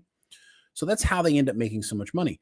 What they need to do is be honest about how much they're paying everybody. So people need to make a living wage, right? And they need to stop taking advantage of their guild members. So that's bottom line. If you're gonna, that's that. If someone was like, well, why do we even have unions? I'm like, I'm not even like a big giant supporter of unions, but like, this is why the unions exist, because the corporation is going, the Disney is going to attempt to get over on its employees every chance they have. But then on the flip side of that, a union that supports participation rights and not a merit-based system and not a results-based system is just hurting just hurts pop culture and the studio in general. So unions pander to their lowest common denominator. Right. So unions are never merit-based. The whole idea, take a look at the teachers union, prime example. Oh God, don't even get me started. No, seriously. So if you look at the teachers union, you have teachers who end up getting, when they've been there long enough, they get to the status of, I can't remember what it was called, but it's like they're tenured, right? A teacher that's been there long enough. Yeah. So tenured teachers get certain things, but in order for them to make sure that all teachers get all things, even the worst of teachers who don't really teach your kids well or have no skin in the game or give a shit, they have to get a certain amount of money as well. And they can never be fired. There are teachers right now in the state of California, at least. I'm not sure about other states. In the state of California where we live, there is something called teacher farms. You know about this, Shane? Nope, I haven't heard that one. They're called farms because you can't fire a teacher. So when a teacher is really bad and you can't have them in the classroom anymore and you can't have them in the school anymore, but you also can't fire them. They go to a teacher farm where they go to like a building where other really bad teachers go. And they have to go and they sit there and they... This sounds like a movie. No, this is a real thing. And they sit there and they just read books and just sort of chill for 8 hours a day. Because they can't work in the school and the system can't fire them. So they go somewhere and for 8 hours a day they do nothing. They play on their phones and they read the latest John Grisham novel or whatever, and they wait until the end of the day and then they clock out. Oh, that's a real thing that actual taxpayers are paying for. Okay, wait a sec. So what would be cool is here's a unique movie idea. That's a perfect script, right? So Hollywood, take advantage of this. You've got these teachers who work out on this farm and they've been like put out there because they're bad teachers. And the real punishment is that they have to have Hunger Games. They have to fight each other to the death, and the last one to survive doesn't get fired. You see, this is what I said. When I learned about this, I was like, there's no effing way that's actually happening. I thought this has to be some, because I think I saw the initial idea of it on some like a right-wing thing. I'm like, this is some crazy right-wing nonsense. Went and looked it up. No, it's a real thing. It's part of the unions. So I'm like, okay, I need to learn more about this. And then the more I learned, the more I realized that there's two systems that have each other over a barrel. People know that this is a horrible idea that makes no sense, whatever, and just fosters bad behavior in teachers and doesn't actually reward good behavior. But then on the flip side of that, the people that are making the decisions are also in the teachers union and they don't want to lose their rights. So it's almost like the same thing like politicians, how like they're never going to vote for term limits because then it's removing them. Same with these teachers. They're never going to actually stop this insanity because they would harm them. Well, ultimately, who does it harm the most? Students, kids, and taxpayers. Because if you think about it, the rules they're making, even if they're stupid and make no sense whatsoever and totally massively inefficient, it doesn't matter because they're not actually paying for it. Right. Well, I got to tell you, we wouldn't have to have unions if we didn't have ruthless, evil corporations who tried to suck every penny and every hour and I mean, listen, going back to the turn of the century, unions had to be created because businesses were completely taking advantage of their employees. You know, go back to, Standard Oil and you go back to the Rockefellers and you go back to some of those people. They did not treat their employees well. They paid them almost nothing. They had to work 7 days a week. It was a miserable, terrible life. And so the unions came in to fix that. So, the lesson here is if you make a lot of money in a business, treat your employees good, treat them well. And if you, and vice versa, employees, don't take advantage of your employers. Don't show up at work and do nothing and want to collect a paycheck because then they should fire you. So yeah, it takes a teamwork. It's people need to work together on this. There was one of the school, the head of the school board in California said, when he was trying to defend this idea of tenured teachers, he was like, look, out of 275,000 teachers, only 8,250 of them are too incompetent to be in a classroom. That's not that's an insignificant percentage. 8,000 people, yeah. Imagine having 8,250 people. By the way, that number has ballooned to over 15,000 teachers by now. Because COVID also brought out the worst in teachers to where they were like, oh, well, we're just gonna not do anything. Well, and to be honest with you, and part of teachers' lack of motivation might be how much they get paid. And I got to tell you, teachers don't get paid enough. Well, the craziness that happens in classrooms and dealing with these asshole children. I am so sorry. I can't imagine having to deal with 30 to 45 brats all day long. So consider that, bro. The bad teachers, these 15,000 or so bad teachers that are just getting paid for nothing. Don't you think that money would be better distributed among teachers that are actually doing their job well? Yeah, 100%. So not only are the taxpayers paying for it and the kids paying for it, but also the good teachers, good merit-based teachers are also paying for it. I agree. They're never going to do a merit-based the left is never going to do merit-based, because merit-based means that it's essentially capitalism. And if they don't want capitalism, they don't want the strong succeed and the weak perish. Right. That's not how it works. So there's a really good argument as to why unions are really important. But then on the flip side of that, there's an argument on how that rewards bad behavior. So it's a very difficult, there's got to be a checks and balances. And everything you do, anything next is going to be bad for you. You have to have some kind of balance between the two in order for merit-based acts, whether it's teachers or writers or actors or whatever, to be rewarded, and greedy companies not to completely take advantage of their poor employees. Like Amazon making, not forcing their drivers to pee in bottles. We never did that, but giving them such insane requirements and timetables that the only way for them to hit their marks and not be fired is to pee in a bottle on the way to a delivery. Right. Look, no one ever said that you forced them to do that, but you have put them under such insane, really difficult restrictions that the only option they have is to install a catheter. You need to reconsider. That's crazy. It's like Star Wars Andor, when they're in prison and they're required to make so many of the weapons each day. Remember, and the team who made the least amount of weapons, were tortured. Right. So, right. That's how business is. We should do that. We should do things where we just torture people. Yeah, it's like, you didn't get it done. Oh, I'm sorry, you're the punished today. All right. Well, that's enough with this. I didn't expect this topic actually to take so long. So, one quick thing. Everyone like Mark Ruffalo's "Hey, I'm just like you" outfit. What the hell's he wearing? Did this guy wake up and he told his stylist, he goes, "Look, make me dress like I am poverty stricken." He's a crazy person. That's all I can say. There was Robert Downey Jr. was doing a thing with Christopher Nolan, like where they read the internet together. Wonderful video. Robert Downey Jr. is just awesome. He's a gem. He Protect this man. Yeah, and he talks about how he got an Avengers tattoo, and he shows it on his arm, and he goes through the story of how Scarlett Johansson got hers, and Chris Evans, and Helmsworth, and him, and then when it got to Mark Ruffalo, he's like, "I'm not joining your Hollywood inner circle."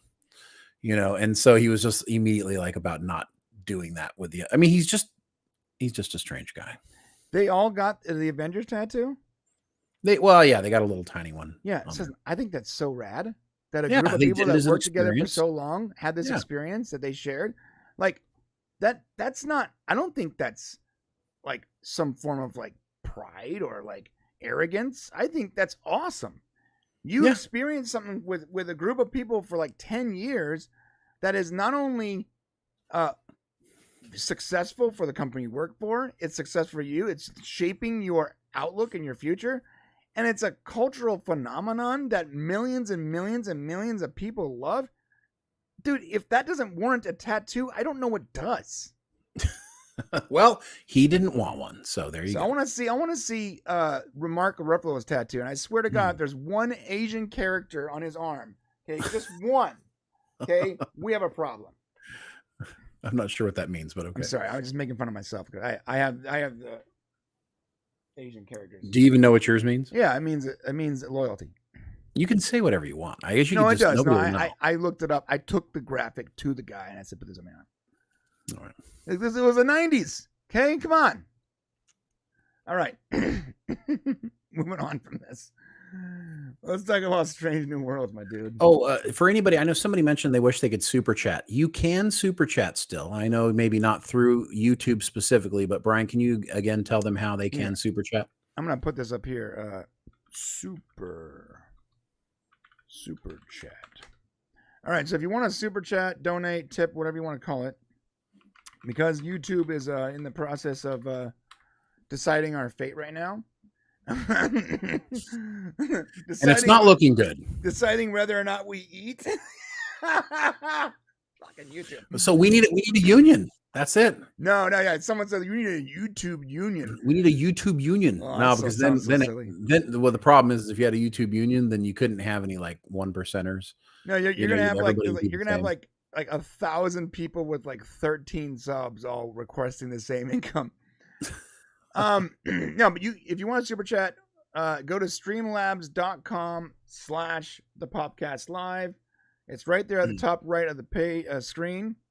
That's what it looks like. It's pretty cool, actually. You can watch the stream. You can tip or super chat from there, and you can also follow the chat also. So make sure you're logged into YouTube when you do it, so everything comes over. But we also have our Discord there. You can chat in the Discord. So there's a Discord chat, there's a YouTube chat, and it's a really cool page that it took me longer to set up than I want to admit. But go check it out. And yeah, it's at the top right of the. If you look at my bad. Look at the top right. It's streamlabs.com/thepopcastlive. All right, thank you, and we appreciate any support because, frankly, guys, we're not making this is all free. We're not making any money doing this, so it would be cool if you guys do support us. Oh my God! Okay, one quick rant. Oh, Christopher Mays just got here, by the way. All what the show's about. Christopher Mays, see that, Christopher? Did he give you? Did he give you permission to show his naked body on our website? You gave us permission. I made sure. You said I can share it social media. Now, technically, this is a website, social media, but it's pretty close, I think.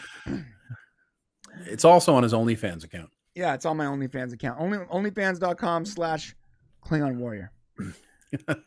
Okay. So I have this quick rant before we go to Strange New Worlds. We're not delaying it because we didn't like the episode. This is part of the show. Okay, guys? Okay, if you came here specifically for Strange New Worlds, then that clip will be up tomorrow. But took you like an hour. Actually, no, I don't know if that clip's going up, is it? Yeah, until we do the appeal, I don't think so. Oh, okay, well, then we'll wait, yeah. Anyways, all right. So I got this old Jeep, 2007 Jeep Commander. Jeep decided at some point to make like a very large SUV. For years, they always, they made the classic Jeep, the smaller Jeeps. They're rugged and they have 4-wheel drive or whatever. One model they decided to make a while ago that they discontinued was called the Jeep Commander, and it's this big 7-seater SUV. And I got it a long time ago. I overpaid for it because I really bad credit when I was younger.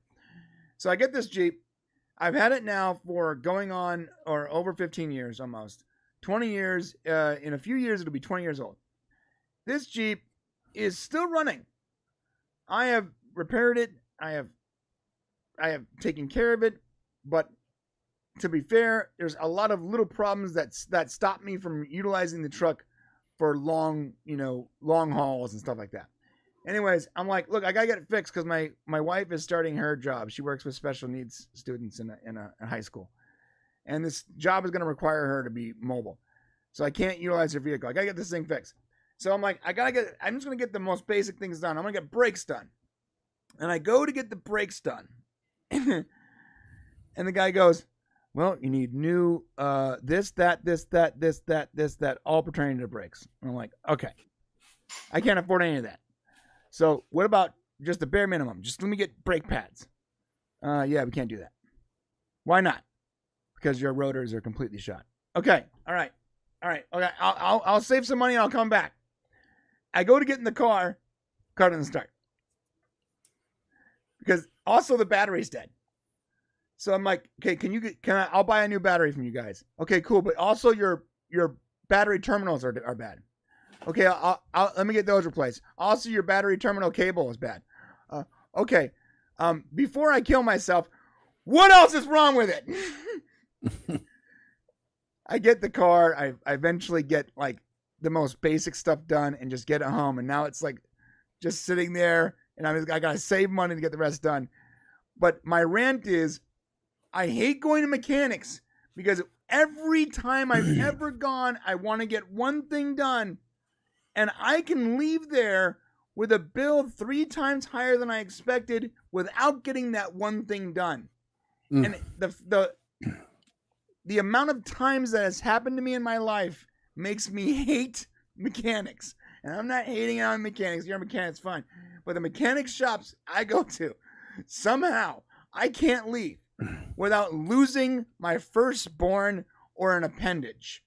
It's incredible. It's so nuts.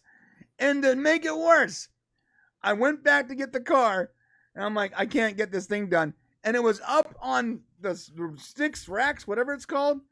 Everything's pulled off of it. The guy told me to come get the car, but the car was in pieces. It's like they just don't care about anyone's time and effort. I drove all the way over there. Oh my God, I'm so angry about this vehicle, dude. I'm so angry about this car right now. Anyways. Well, you can maybe, we love your rants, but save some for the member section where all the good rants go for people to hear you like lose your mind. Bro, it's like the battery's bad. The battery terminals are bad. The battery cables are bad. So like I've been driving this thing for years, and all of a sudden there's like 50 things that are bad. Like I don't get it. Well, as No Money G said in the chat, it's old. It is. That's true. It is old. Hey, we got a super chat from Kyle Proch in the member section. Thank you, Kyle, for $30. Jesus, bro. Thank you very much. He goes, I know this was mentioned before, but Grace's review of Oppenheimer pretty much started with her saying she didn't like Interstellar. Yeah, of course, that makes sense. That was just unbelievable to me, and I'm sure this movie will be fantastic. Yeah. How can she not like Interstellar? Like, what sort of like brainless chimpanzee must you be to not like an incredible movie like Interstellar? I mean, bro, it's just... can you do Grace's voice? No, Okay, that's you. It's close to Mickey. That's like your... I didn't like Interstellar. Like, okay, well then I don't need to be here anymore. This is a waste of my time. Immediately. Like, okay, I'm gonna leave. Thank you. Thank you for the support, Kyle. We are 100% with you. Anything you do that pretty good.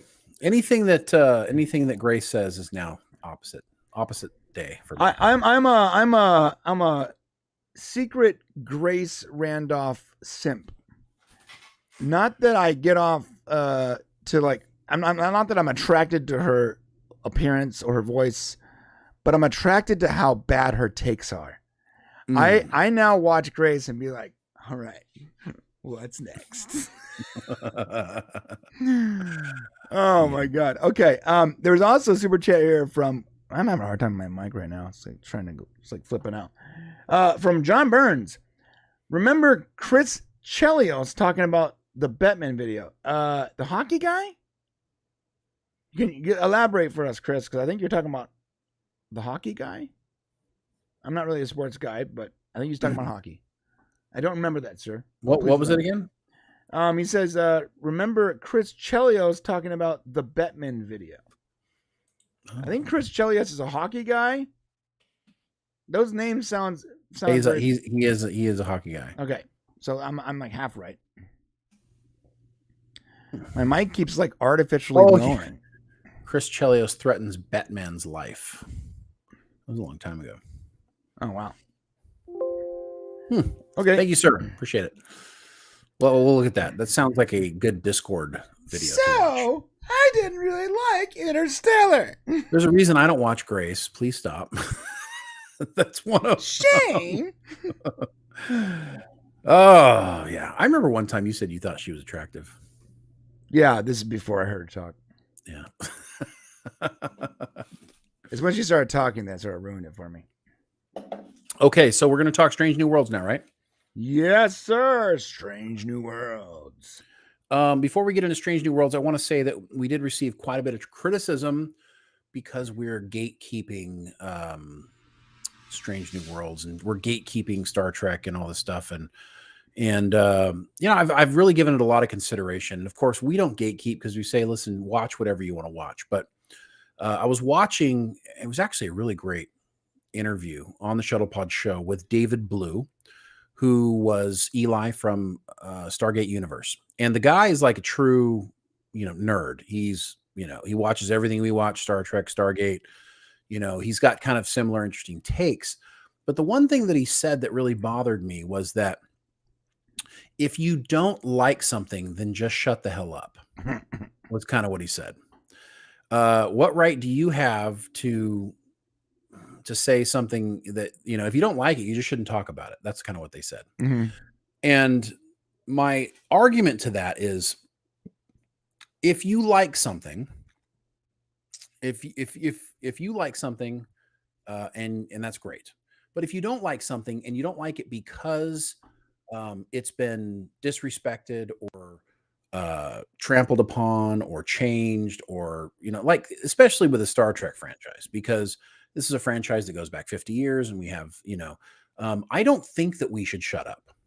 Like, I don't think we shouldn't tell what our real true opinions are, especially if we have this history with it. We shouldn't be silent, so that way and I think his take on it is I've made these shows, I've been a part of these shows, I want to keep making money, so I want you to shut up and not criticize it. Right. I think that's the point of view he's coming from. And here's my thing is, like, we do believe in a merit-based system.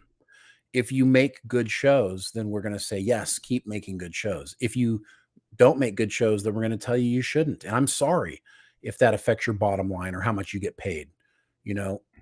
That's just the way it works. If I create a bad product and you don't like it, you shouldn't keep buying it. So that's all I have to say about that before we get into the review. Okay. I think that's pretty fair. We did get a super chat from JT Cap. Thank you, JT. He used the Streamlabs tip feature. Okay. Oh, nice. All so right. we're glad that it works, JT. So it's from JT Gunn, Late Night with Cap. Go check him out if you guys haven't. Yep, check out his channel. $5, and he said, "Here, take my money." Thanks, man. Thank we you, appreciate JT. the support. We really do. Oh, John Burns clarified there was a labor dispute, I guess, in hockey. I see, and he went full Perlman. Oh, so he threatened Beckman. I'm assuming. He threatened Bettman's life. Yeah, it's back in 2011. Wow, it's been a long time. It's great. It's been a long time. Okay, let's talk about Strange New Worlds, my dude. You ready? I am ready. What's the name of this episode? Something about the name of this episode is "We Don't Know Who Captain Kirk Really Is." Sabotage, right? Yeah, we don't know the James Kirk character. Yeah, just to be clear, everyone, if you know, actually, the name of the episode is called "Lost in Translation." Here's the deal: if you like Strange New Worlds, that's good. Yes. If I'm gonna be real honest with you, like totally massively, like no gray area. Generally speaking, I do like the show. I like it enough to keep watching it, but I don't love it. I like it more now that they finally admitted canonically that this is an entirely different timeline. And I'll tell you this, there's an episode coming up that only furthers that argument, in my opinion. But well, before you get into it, let me also preface my opinion, because you gave your opinion on whether you like it or not. And I know we only care about whether you like it or not. But I will say that. How are you talking about? Well, it's funny because you and then you were going to go into the review, but I should take my take on it. I was trying to get the altered timeline. Well, it's okay. It's an altered timeline is not the problem of the show, in my opinion. Okay. The show has moments like where it could be good. Right. The problem with Strange New Worlds is that they have their A and B stories screwed up. This episode, what we're going to talk about here, is a great example of more than half of the episode focuses on relationships, focuses on dialogue about each other's relationships. It's hilarious. There's going to be a moment here where literally in this episode, okay, it's more Discovery-esque than ever. Okay. Here's the relationships that we're going to deal with in this episode. And it's going to take more than 30 minutes of us to do this. Una and Pelia, Spock and Chapel, Kirk and La'an, Hemmer and Uhura, Uhura and her parents, Kirk and Sam, Kirk and his father, Sam and his father, Una and Hemmer. Holy Jesus Christ, guys. Like, all of those relationships are explored in this one episode that's supposed to be about aliens and new life and this whole relationship. Right. But yet it spends all this time They literally walk around a dark ship for like 5 to 7 minutes of screen time looking for a guy who's ran from them so that they can simply talk to each other about their relationships and stuff. Right. I mean, this is what's wrong with Strange New Worlds. Like, that is the problem. This is what you could do on any TV show anywhere on the planet. If you're going to do a Star Trek show, you need to do Star Trek things. You can't like dangle a little bit of Star Trek dust in front of our face, Right. and then give us CW relationship stories. Yeah, it's the A-B story problem. Every episode, it's like there's a B story and an A story, and they should every episode they should be swapped. Like we need to see more about the aliens, that new life form, what they're doing with the deuterium. Like show me the problem and build the universe out. I like Uhura, but I don't need to know so much about this character in every episode. You can feed me small bits of it, but focus on what should be the A story, the nebula and the weird aliens and all that, not their relationships. That should be the B story. And it should be slight. And I understand why they might have a problem with it. And so I don't want to 100% blame the writers and everybody, because they're trying to get you from the first episode to the 10th episode. The problem is there's only 10 episodes. So they're trying to create these character arcs and trying to help us get ingrained with the characters over the course of a season. Right. Now, back when we were doing TNG, we had 26 episodes with which to see little bits and pieces of relationships, and then, and focus most on the story. But by the end of the season, you would learn something about the characters. Because there's only 10 episodes, there's now not that ability. So it is possible. I want to believe that they're doing it because they have to and not because they want to. Because if they have to do it, then that's one thing. But if they want to do it, it's just ruining the Star Trek story. Yeah, and there's times through here where I've had nothing but good things to say about Celia Gooding playing Uhura. But in this episode, she simply is overacting, and she's desperately acting in so many ways. It's almost to the point of like, somebody needs to set her aside and say, this is not the way you should get through this scene. It sounds almost like somebody on Discovery, having a mental breakdown. And I understand her character is having trouble this episode, but her trying to convince other people of things comes across not feeling very good in this episode. So yeah, there was also a moment there where she was like, she basically takes control of the bridge, and she's like, fire the torpedoes, and you're like, I was shocked, man. Why is she doing that? The captain's right there, dude. What are you doing? It is so I am so disappointed at Pike's lack of purpose in this whole show. Yeah. He, in that scene that you're talking about, he serves almost no purpose through 6 episodes. He has a couple of nice moments in episode 4, but that's it. I mean, he's literally at the end of it. I mean, if you guys, spoiler, obviously, if you guys haven't seen the episode yet, but Uhura basically tells them they have to destroy this Federation gas station or whatever that obviously cost an incredible amount of money. And he just looks at her and goes, okay, are you sure? And he's like, yes, destroy it now. And he's like, okay, well, tell us how we're going to do it. I'm like, really? Fuck, tell me how, tell us how we're going to do it. Aren't you the captain of the ship? Like, and it literally becomes this moment where, and this is another part of the problem that's wrong with the show. It's like, okay, this is Uhura's moment. So now everything is about Uhura, and Pike can't be the expert. Nobody is the subject matter expert when it's somebody else's moment. There's no like teamwork. It's like Uhura completely take over. And like you said, she's even telling Lon, fire the missiles or fire torpedoes. I mean, like, what in the hell just happened here? It was so weird and non-Star Trek-y. It was just weird. Yeah, you're right. It doesn't feel Star Trek-y. The fact that the ensign comes on and says, like, we need to destroy the thing that this entire fleet just spent all this time putting effort into. I mean, just taking her out of ward like that was just, not that you shouldn't trust your, Uhura, But like, there's gotta be some kind of consideration other than just Pike being like, all right, if you think so, like, come on, that's too much. Well, yeah, and there's episodes. I mean, earlier in the episode, Pike says Uhura, as my friend, and I'm like, look, okay, we get that over time these people come together as friends. Would you say that Uhura and Kirk are best buddies on the Enterprise? Well, in this episode, apparently they were really close friends. But Pike has just a kind of an unnatural relationship with his crew that doesn't feel right to me.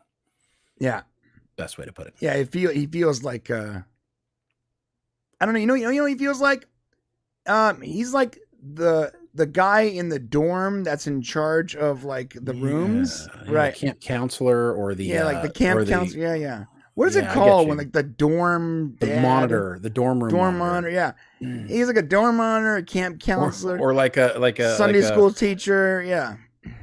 Yeah, it's very weird relationship. But once again, another episode where he really doesn't do much, and it's just disappointing. Hey guys, remember no drinking in the dorm after this time. Okay, thanks so much. I know you're a bro. Like, he's that guy. Is like, he's in charge, but he doesn't really. He's not really getting the respect. He doesn't take charge in like the normal way. It's very hard to actually verbalize, to be honest. Do we go through I can't remember how we're doing this now. Are we going to show some screenshots or something as we go through, or how? Yeah, I'm going to start right now. Real quick, we got another super chat / Streamlabs tip from Christopher Mays for $20, and he did. Thank you, Chris. It actually did take over the Unleashed Hero. Did it do it? Oh, yeah, okay, nice. So that worked. Gents, your OnlyFans, Streamlabs site looks great. Nice. I love the hat model. Cheers. You're the only hat model we need, Chris. Thank you, Chris. You're awesome, man. Thank you, man. All right, let's check out this show. So we already talked about this. So the nebula they're in is very strong with deuterium, I believe is the mineral. Yeah, deuterium. Mm-hmm. And it's basically a stellar nursery, which means that it's a nebula where stars are in the process of forming or whatever. That was their explanation. And it's the fuel that they need to recharge their right. What they said was this is the fuel that starships use, deuterium. And so Starfleet has built this fairly impressive like space station using the fleet where they suck the deuterium in to process it or whatever. And that's what they we're fly saying. through and suck it in through their nacelles, basically. And that is this is a very cool concept. I love this. This is Star Trek right here. The second I saw this, this huge device, I'm like, all right, cool, very cool. Yeah, I did. The way this episode started out, I'm like, okay, all right, yeah, we got some. This is very. I love the way they're explaining things. I love how it's about how they operate in their universe. It was good. Right now. Once they set it up, pretty quickly, Uhura starts hearing noises. Yeah. It sounds sort of like the, oh my God, Inception noise, Oh yeah. Anyways, she's hearing things. Other people aren't hearing it though, and it starts to stress her out a little bit. And I'm gonna scooch past this. This is the hammer part. Bottom line is there's a problem. She's trying to work out what's wrong with the communication while she's hearing this noise. So she goes down there and we get this Hemmer, cameo. Hemmer at some point had recorded something for her to show her how to operate something in engineering or whatever.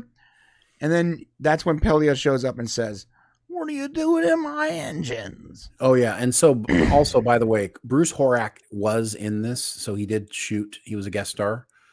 There is some Bruce Horak in here, especially the speaking scenes. I don't know if he did all of this stuff because he doesn't speak through most of it. But the one clip that we saw was him laughing with Uhura. So we weren't sure whether or not they had actually used Bruce Horak. We're of course, this whole like getting rid of Hemmer and like not using like a blind guy to do it has always been like, weird to us, and there was never an explanation as to why Bruce was no longer on the show. And so the fact that they brought him back and they did use him is a good sign that they're not on a bad relationship. Yeah. Still doesn't explain their. I mean, what? No, I guess the only explanation for Bruce not being there anymore, or Hammer not being there anymore, is just really poor leadership, poor foresight. And there just wasn't enough women on the ship. Bad management. Right. They needed to add another woman to the ship because there were too many. There just wasn't enough, and so Hammer had to go. So Carol Kane could come in. That was it. Get rid of the actual blind guy. Yeah, I know. A lot of people don't care about Hammer, and I get that. But damn it, we did, and it bummed us out that this one connection, this awesome race of beings, this one connection to Enterprise, was unceremoniously thrown away, and I'm saying that literally. Yeah, I agree. And then Carol Kane brought in, and I like Carol Kane, but honestly, I would have rather have seen Hammer. Carol Kane has added nothing to this. Nothing season. of value. She's been fine. She's been good, but she's not added any new element to this that would have actually made the show better. Frankly speaking, Hammer growing as a character for another season would have been better for the show than introducing a new character that really has done much of. Yeah, nothing. She's done jack shit. 3,000 years old. I've been here. I taught Hammer at the. Okay, we get it. You're so old. You taught everyone on the ship. I get it. Okay. I honestly believe that the only reason Hammer is gone is because they wanted to have a character that they could have that was old, so they could do this episode 3 time travel thing with La'an and Kirk. I honestly believe that's the reason why he didn't come back. So they could do that. And honestly, the whole situation has just screwed everything up. It's so fucking dumb. Put us in a new universe. It's super dumb. I'm sorry. It's dumb. All right. So now she starts to hallucinate, and that's when stuff gets real weird. So now she's hallucinating things. And bottom line is, she is hearing something and now seeing something that no one else is hearing or seeing, and they don't know Star Trek trope. Good Star Trek trope. This is like all starting out pretty darn good. Yeah. Classic Trek. Yeah, it's all like, okay, all right, we've got a story going on here. It's like, we don't know what's going on. It's only happening to one. I mean, how many Star Trek stories have happened where one crew member is like having something weird and like nobody really believes them, Right. Like every single Wesley episode. Yes. Pretty much, right? You're right. Yeah, that's true. There's a traveler in my bedroom. Come on, Wesley. Get out of here. Come on, you're seeing things. You're crazy seeing kid. things. No. Shut up, Wesley. He took his clothes off in the sonic shower. All right. All right. So now in the nacelles, we have Una working with Carol Kane's character. I gotta say, while I love this shot, I'm gonna and with the promo teaser, with the teaser promo, whatever from last week, I said, why are the nacelles so big? This is crazy. This is such a the nacelles are massive in this shot, and that's just not how big they're supposed to be. I don't think that's true. Look how deep that is. There's like a football field in that thing. Well, man. no. Well, back there, I can't really see into the shot, but yeah, there's another shot where Carol literally walks like this massive distance. It's hard to. You got to remember, getting the perspective of like what the nacelles look like in relation to the rest of the ship. They are big enough to walk in. So in Enterprise, they were big enough to crawl in. They were small nacelles, bro. Right. So why are these nacelles so gigantic? Well, let's see a shot of the ship and let's look at the nacelles and then look at the bridge and tell me if there's room. Because I believe this situation. I mean, you got to ask yourself, why would they need to be that big? Let's say that they're that big, but like, look at all the empty, just like Pike's room, his captain's quarters. Why is it so big? Look at all the empty space in the nacelles. Maybe you need space to walk and to operate, but that is an amphitheater. So is that the nacelles all the way back to the end of the shot? Yeah. Are we sure about that? Yeah. Look how small this person is. Right. I'm backing up a little bit. No, I'm talking about all the way to the back, like against the wall in the back. Is that because it looks like it does go It Quite goes a ways goes very far. See, look at that. It goes far, bro. Look at the perspective. That Are is you sure that this isn't the mining? Oh, No. Is what she did say. This is not No. engineering. No, Okay. this is the nacelles, and she's in there, and Carol Kane's character is gonna say there's some kind of variance or problem somewhere, and Una's gonna tell her not to worry about it, and that's gonna be, which I'm not sure why she did that, but whatever. Yeah, but then Carol Kane look at this perspective. She walks up. That's a long distance. I just don't recall them saying this was in the nacelles. Yes. Maybe I missed it. Yeah, it's the nacelles. All right, so there's a variance somewhere or something, and maybe I'm wrong, but I'm almost positive this is the nacelles. I don't know. I mean, I just don't remember him saying it, so I'm not sure what gave you the impression that was the case. I can't play the audio right now, not get copyright claimed, especially during our appeal. So we got people in the chat saying this is the station, the mining station. Was it? Okay. All right. Well, maybe I'm wrong. If I'm wrong, that's great. Okay. So yeah, we're gonna go with you guys because I don't recall. And they were like sucking in the. Well, it doesn't. You're right. That wouldn't make no sense. I'm looking at it. It's like, oh, okay, that is awfully far away. So I did not think it was in the cells. But as far as the space that they're in right there where they're standing, I feel like that can be wide enough for the nacelles. Right. Yes. Where they're standing is plenty wide. Okay. Got it. It doesn't have to be 3 stories tall, though. That's true. And listen, if that's not in the cells and I'm wrong, my bad. I got the impression, and maybe this is because there's no goddamn establishing shots. That's a good point. No, for real. Like, if you had an establishing shot where you show the station and then you show them talking, then I don't have to be confused as to where the F I am watching this show. Every time I watch this show, every single time, I get turned around, and I watched the episode 2 or 3 times. Well, later on, they're in the bar, and I'm like, wait a second, isn't this not on the space station? So I got confused with the bar.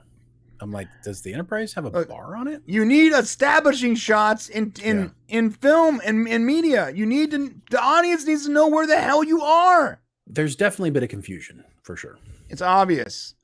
All right, so yeah, so so thanks. Like, listen, if that's the mining rig, then my entire point, my entire 5.5 minutes made no sense. But to be fair, I wouldn't have known that. How would I know that? Oh, well, it's common sense. Look how big it is. How is it common sense? I don't know. You should even have a shot of the goddamn space station. Okay, whatever. Moving on.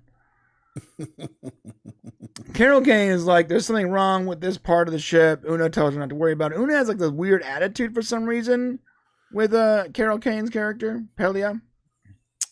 Well, we know that Pelia doesn't really listen to orders. She's got a bone with her. She got a beef. That's what we know. This is another one of those relationships that we explore during this episode, which I think we addressed 3 or 4 times in the episode. Yeah. Yeah. Look how much bigger she is. She's like a monster. Yeah, she is. Amazon. Look, I'm going to eat you. I do not base my decisions on the mere thought of you weaklings. Yeah, she's a large lady. Jesus, that's an Amazon. I love it. Yeah. I do like Rebecca Romaine. I think I've always liked her. Oh yeah. Have you ever watched Futurama?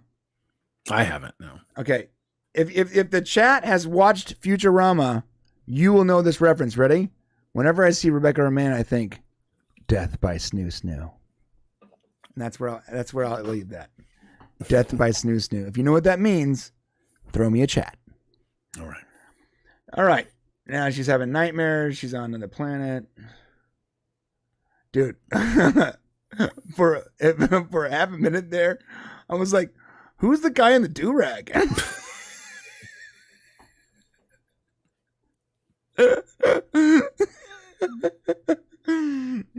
It's not my fault. No, well, it's a do-rag. That's what they do. Yeah, and she's having nightmares, something, whatever, it doesn't matter. Okay, hold on, stop. I'm glad you froze it right there. Yeah. I could not get the Jim Carrey out of this character this episode. I can't. Scotty. I'm trying. Like, find the faces. phasers. He's making these faces throughout the episode that what are about so the Jim Telluride, Carrey-esque. Scotty? I mean, he does. There's like a couple, and this is like one of them. There multiple times where he's like, "Look at it! Look, there it is!" You know, he's making these like Jim Carrey like over Kirk faces, and I'm like, you know, I got to tell you, I mean, I kind of liked him as Kirk in episode 3, aside from being able to, you know, do NASCAR driving. Right. I liked No, it wasn't character NASCAR. It was like a Tokyo Drift. yeah, whatever, like the Fast and Furious James Kirk version. And so this episode, I was really looking forward to, you know, feeling this character out. And I got to tell you, I was overall disappointed because I felt like he ended up becoming a background character, basically Uhura's sidekick. And I didn't really believe the motivation for him wanting to like stop everything he was doing to like chase down Uhura and help her. They made it seem like that's what Kirk's personality is. That he like stops everything he's doing to help random people. People he just met. That's not what later on. That's not who he is later. I mean, I think he would help people, but like, no, but he's the mission's first, right? And what the hell is the mission here, anyways? I guess the Farragut is getting fueled the same way the Enterprise is. They're both. Well, yeah, he came over to see his brother, right? Came over to see his brother, but they got into a fight because the brother's jealous. Yeah, another relationship problem. More relationships, yeah. And and they talk about his dad and classic. Yeah. Would you stop being so good so that Dad'll like me a little more? Such stupid. It just this does not make. Like, I know this is supposed to make like Kirk look better, but it doesn't. It just makes Sam Kirk look stupid. Which I know this character's already a meme, and he's only got like one blip of an episode in TOS, but you know, they really have made him kind of like an idiot on this show. Yeah, I don't know. Archmage Frey, the mind is willing, but the flesh is spongy and bruised.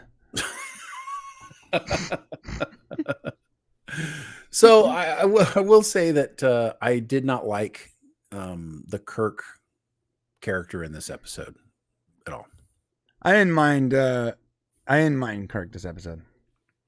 I didn't like him either. I didn't like him or dislike him. If you're gonna have Kirk in a damn Star Trek TV show, right? Yeah. Like if you're gonna go, I mean, he's not a cast member. He's just a guest, right? Then the episode needs to be focused on him to some degree. He is the future of Star Trek. So it's I guess you're right. It's not okay to just be neutral about this character. If he's on screen, there needs to be some kind of impact. But I don't think the modern writers and heads, and maybe even some of the modern fans, even consider Kirk the true legend that he is. I think they look at him as not important. Well, that's a shame. It is a shame. But I mean, consider. Let's just consider. We talked about this before. First Contact Day, they had all the captains on the promotional material except for Kirk. Yeah, the first captain. Where was he? Yeah, you're right. That's true. So, like, if even the studio doesn't respect the original character, so why bother having him on this damn show? That's a great question. You're right. They shouldn't have then. Why? Why is he here? No, he's nostalgia bait for us, for the hardcore Trekkies that are still holding on. And they're failing because I'm not feeling nostalgic about him. That's a good point. Why is my camera so much bigger than yours? It's always stressing me out. Anyway, it looks the same to me. It looks the same to me. Look, you look so much smaller than I do. I look like this big John guy. Death by Snoo Snoo. All right. What? Where's that? Yeah. So they're in the bar. They're talking about. Go ahead. I mean, I love the line as long as. So I did love this line. Now he did say, he goes, "Do you want to tour the ship?" And Kirk says, or James says, "As long as it ends at the bar." Now that's something that I could see William Shatner's Kirk saying. Right. But then you get to the bar and you realize, holy crap. Like, that's a bar. Like, so is that on the Enterprise? Yeah. Or is that in Space Dock? Because I remember this is very large, number one. It's huge. Huge. It's huge. They have like a live band. later on in the show. It's just very like weird. I mean, I love the decorations in the background. You got those kind of white checkered, see-through things, which is reminiscent of TOS. Whatever, but why do you need a nightclub on the ship? It's so weird. I don't know. What's funny? There's so much alcohol. I watched a movie once, and I don't recommend it, but go for it. Leprechaun in Space, and it's called Leprechaun in Space. It's like Leprechaun 4 or 5 or 6 or 19. I don't effing know, but it's one of the Leprechaun movies, Leprechaun in Space, and the Leprechaun is trying to molest a space princess, and she is rescued by basically Halo Marines. And they go aboard their ship. And for some reason on this ship that has like 6 people total, there's an entire like roller disco. And my first thought was, why does the ship need a roller disco? It makes no sense. And then I criticized it heavily. I think it was on one of the Salty Nerd shows. And now I'm going to say the same thing. Even if this looks better graphically, why does the ship need a full nightclub with a live band? Well, it's such a weird thing for this giant. It's so unnecessary.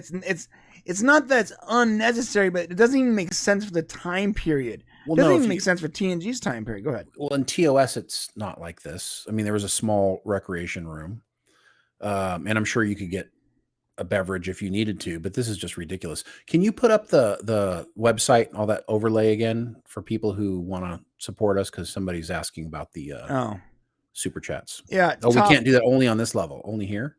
I mean, I guess I can try to put it on the other one too. But yeah, if you go to the top right, super chat, streamlabs.com/Popcast live. I'll get the other one too. But yeah, so it's just kind of strange and ridiculous. And we get this conversation with Sam, and they're talking, and this is where the whole thing with the dad thing comes down. Yeah, I love that, dude. That's what I'm talking about. Boom. Massive in your face. And you do get some character development, which is fine because we don't know anything about Kirk's brother and the relationship and how all that works. So I thought it was fine having a little bit of this, and we learn a little bit more, but it becomes, how many relationship narratives can you have in one episode, like before it becomes distracting for the whole episode? Let me go through it again here. Una and Pelia, they have a relationship narrative. Spock and Chapel have a relationship narrative. Kirk and La'an have a relationship narrative. Hemmer and Uhura have one. Uhura and her parents. Kirk and Sam. Kirk and his father. Sam and his father. Una and Hemmer. So there's we addressed all of those relationships in this episode, right, guys? Like for real, like and we know so little about the aliens and the nebula, the actual science fiction part of it. We know nothing about. Even when this episode is over, we don't really know much about them or anything, right? So I'm just saying, like, it's really more about the relationship, and we can get that on any TV show, right? There's only one place you can get Star Trek stuff and doing Star Trek things, and we need more of it. That's all I'm gonna say. You're right. Yeah, they need to start flipping the narratives instead of giving us an A story all about their emotional connections. The A story needs to be the classic the science fiction, and the B story could be the character relations. But you gotta flip those. You gotta stop showing us the wrong things. I bet you if I took this episode and I cut down all the actual science fiction portion of it, it'd be like 8 minutes long. Yeah, you're right. And that's really it's just a bummer.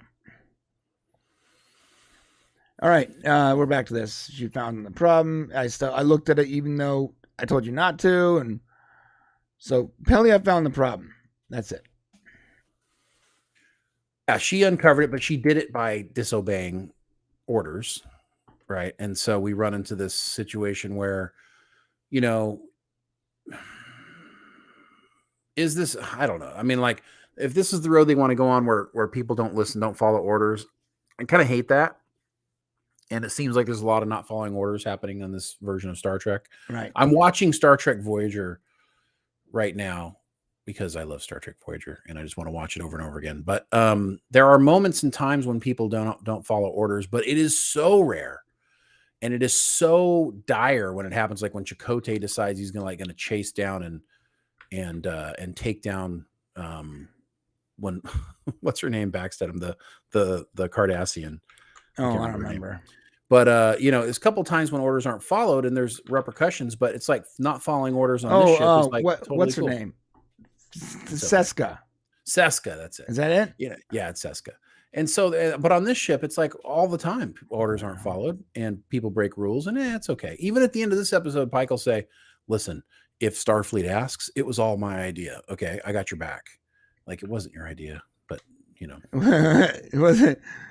I'm confused. I don't even know if you know what's happening right now. The ensign told them to fire all torpedoes. Like, okay, calm down. Okay, go ahead, fire. Relax, dude. Relax, Uhura. The creatures have been tortured for at least a day or so. I mean, 2 more minutes is not going to end the world, I think. Yeah, we need to know more about that. We needed more about the actual aliens. How were they being tortured? We needed more of the Trek portion. I can't pin this goddamn thing because the stupid heart is in my way. No, I already pinned the comment. Why is there a giant heart in the way? Because that's where you want to give your emojis. Yeah, but it's stopping me from controlling. No, you're right. It's okay. If you click on on the thing you chatted, it gives you options. Dumb. But I already pinned it, so we're good. Cool. Thanks. Yeah, you're welcome. I'm glad I could help. Who uses hearts on YouTube? Like, really? Have you ever seen a single person be like, heart emoji? Look at emoji. Look, what does it do? Right now. What does it do? Look at it. Look at all the hearts. I'm going to do it too. What does it do? What does it do? Does it do anything? It does like a whole bunch of them. It's so stupid. It's so stupid. It's so incredibly dumb. Well, it's something else to look at. How about looking at us? Like, so stupid. Have you ever seen a single? There's a middle finger one. What is there a middle finger one? No, I don't see. I would use it if there was a middle finger one. They're going to give you one. I'm going to do hundreds. There we go. Okay, can we get back to this review? Sorry, I was trying to fix your pinned comment because you made it unclickable because you used www like you're 90 again. I'm sorry. Is it not www when you use? No, you don't. It's not anymore. This is not. Okay. Anyways. Well, you know how old I am, so listen. When computers came out, I was already an adult. All right. When the internet came around, I was already an adult. That's true. He was already an adult. Yeah. He was already the father with 2 grandkids on the way. Stop it. I don't know how you pinned it so quick because I can't even see it with that stupid goddamn heart. I did it. Listen, I anticipated the trouble you were about to have trying to pin it. I did it for you. Thank you. All right, back to this. My bad. I'm sorry for that distraction, you guys. Yeah, thank you guys thank you for everybody supporting us. We need it more than ever. Thank you. Yeah. Surfing the net. All right. Rags over at AEFAP had a whole outburst about those hearts. Yeah, they're stupid. They're so in the way. Let's instead of fixing your crap, let's spend time demonetizing channels. Oh yeah. Well, that's easier.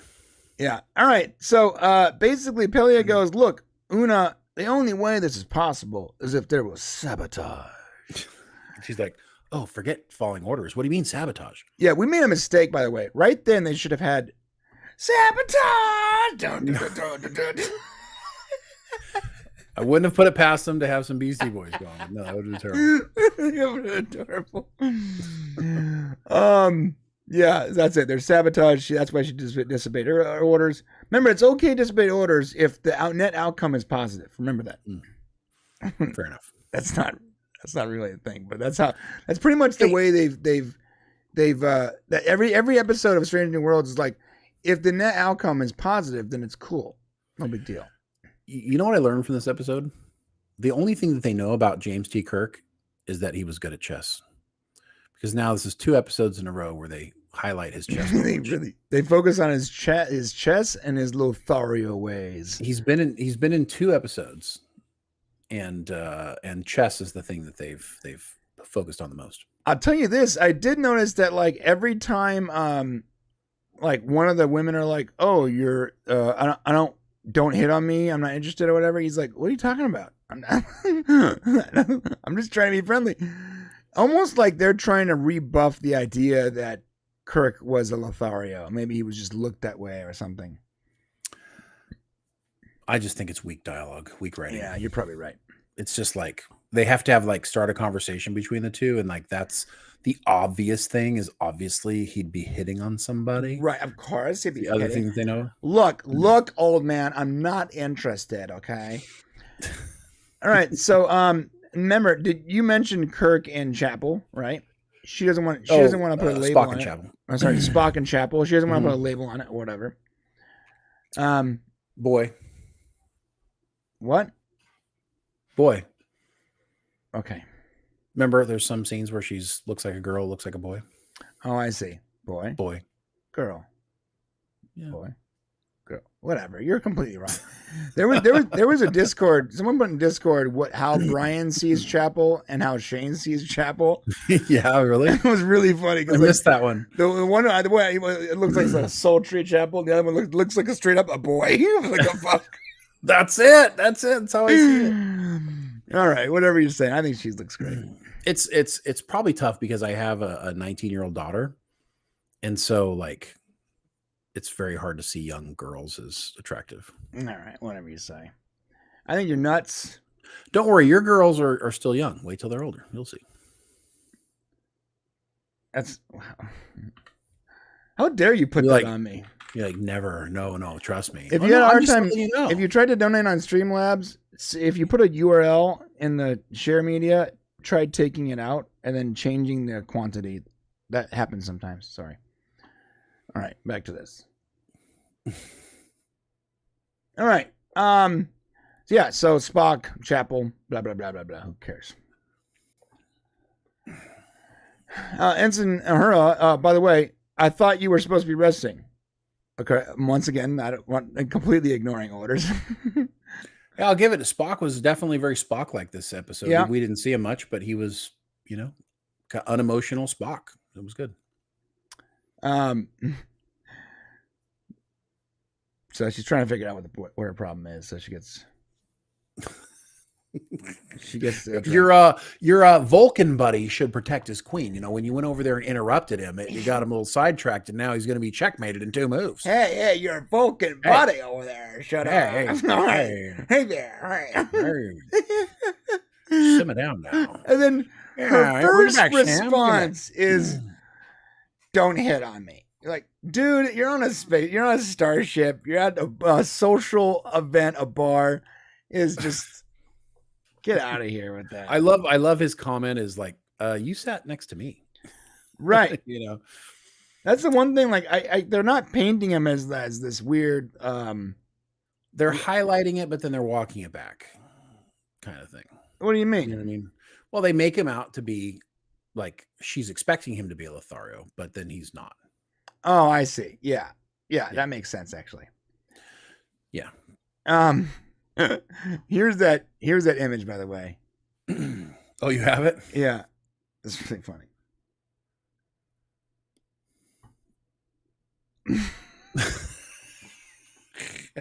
That's actually really good. That's pretty much it. It's pretty rock solid, my dude. Yeah, there you go. I'm pretty sure that one on the right is a boy, actually. No. I don't even know anymore. Are they them boy or something? I don't know. Look at this. Wait. This Brian has no idea what the fucking nacelle is. It's a butterfly. Who did that one? That was so funny. Who posted that? I'm opening up Discord myself now. Oh my god, I love Discord so much. You guys got to go check out Discord. Discord.io/the Popcast. Link is in the description. Oh my god, that's oh my god, that's funny. All right, moving on. So Kirk strikes up a conversation. She immediately is disgusted by his approach to her. Well, and this is typically the way it is. I feel sorry for my sons because like they can't really approach girls anymore. Like, how are you supposed to like date somebody? Like, if you do this, you're like a creep. You know, if you do try to like get to know somebody. Right. Yeah. And she's like, I'm not interested. And he's like, look, I just thought you can look like you can use a friend. And, you know, he's getting turned down with a friend. Which is exactly what somebody would say if they were hitting on somebody. And they're like, no, I'm not. I'm just talking about it. Right. I'm your future captain, and I'm about to have like a really weird relationship with you that'll be strange several years from now, the way we talk to each other. But that's okay. Right. Good point. Now she starts hallucinating. She actually fights with herself, it looks like. Oh, no, she doesn't fight with herself. Well, she thinks she's fighting with herself, but she's actually punching Kirk in the face. Right. Good punch, by the way. And it's good Star Trek. Like this element of like where she turns around and she sees herself and she starts fighting herself. I mean, yeah, this is good. These are all good Star Trek types things. Then we find out it's Kirk. Now, I don't know why he was in the middle of his drink. If you look back at that scene, you don't have to go back there, but he's like only half done with his drink. Like, did he just get up and follow her out? Right. Wait a minute. What was the point? Why did he do that? Kirk, what were you planning on doing? Before she beats you up. Right? Like she just said, like, I'm on the market for friends. And like then he follows her. Her hallucination must have lasted a lot longer than what we saw. So, and at the tail end of her hallucination is her punching Kirk, but she must not have been fighting with Kirk the entire time. No, it was. No, here's the thing is I think that they didn't know how to get him into this mission with her. So they did it weekly and had it turn into this thing. Like, what's the motivation for having him do this? Like, why not have her collapse outside the turbo lift and him leaving the bar? How about this? If you're going to waste 30 minutes having people talk to each other about their relationships, why not have a cut scene where he says, all right, that's enough for me. I'm out of here. And he sets the cup down and turns around and walks away. Then we know what his motivation is. He's going back to his room or he's going to the hallway. We have no idea whether he's following her or not. Right. Yeah. We don't know what his motivation is to be here. Every time we talk about the show, I feel so nitpicky, but like, it's because all the little nitpicky things add up to a point where it's like, you can't. I just want to understand. Yeah, I just want to understand. I just want to understand.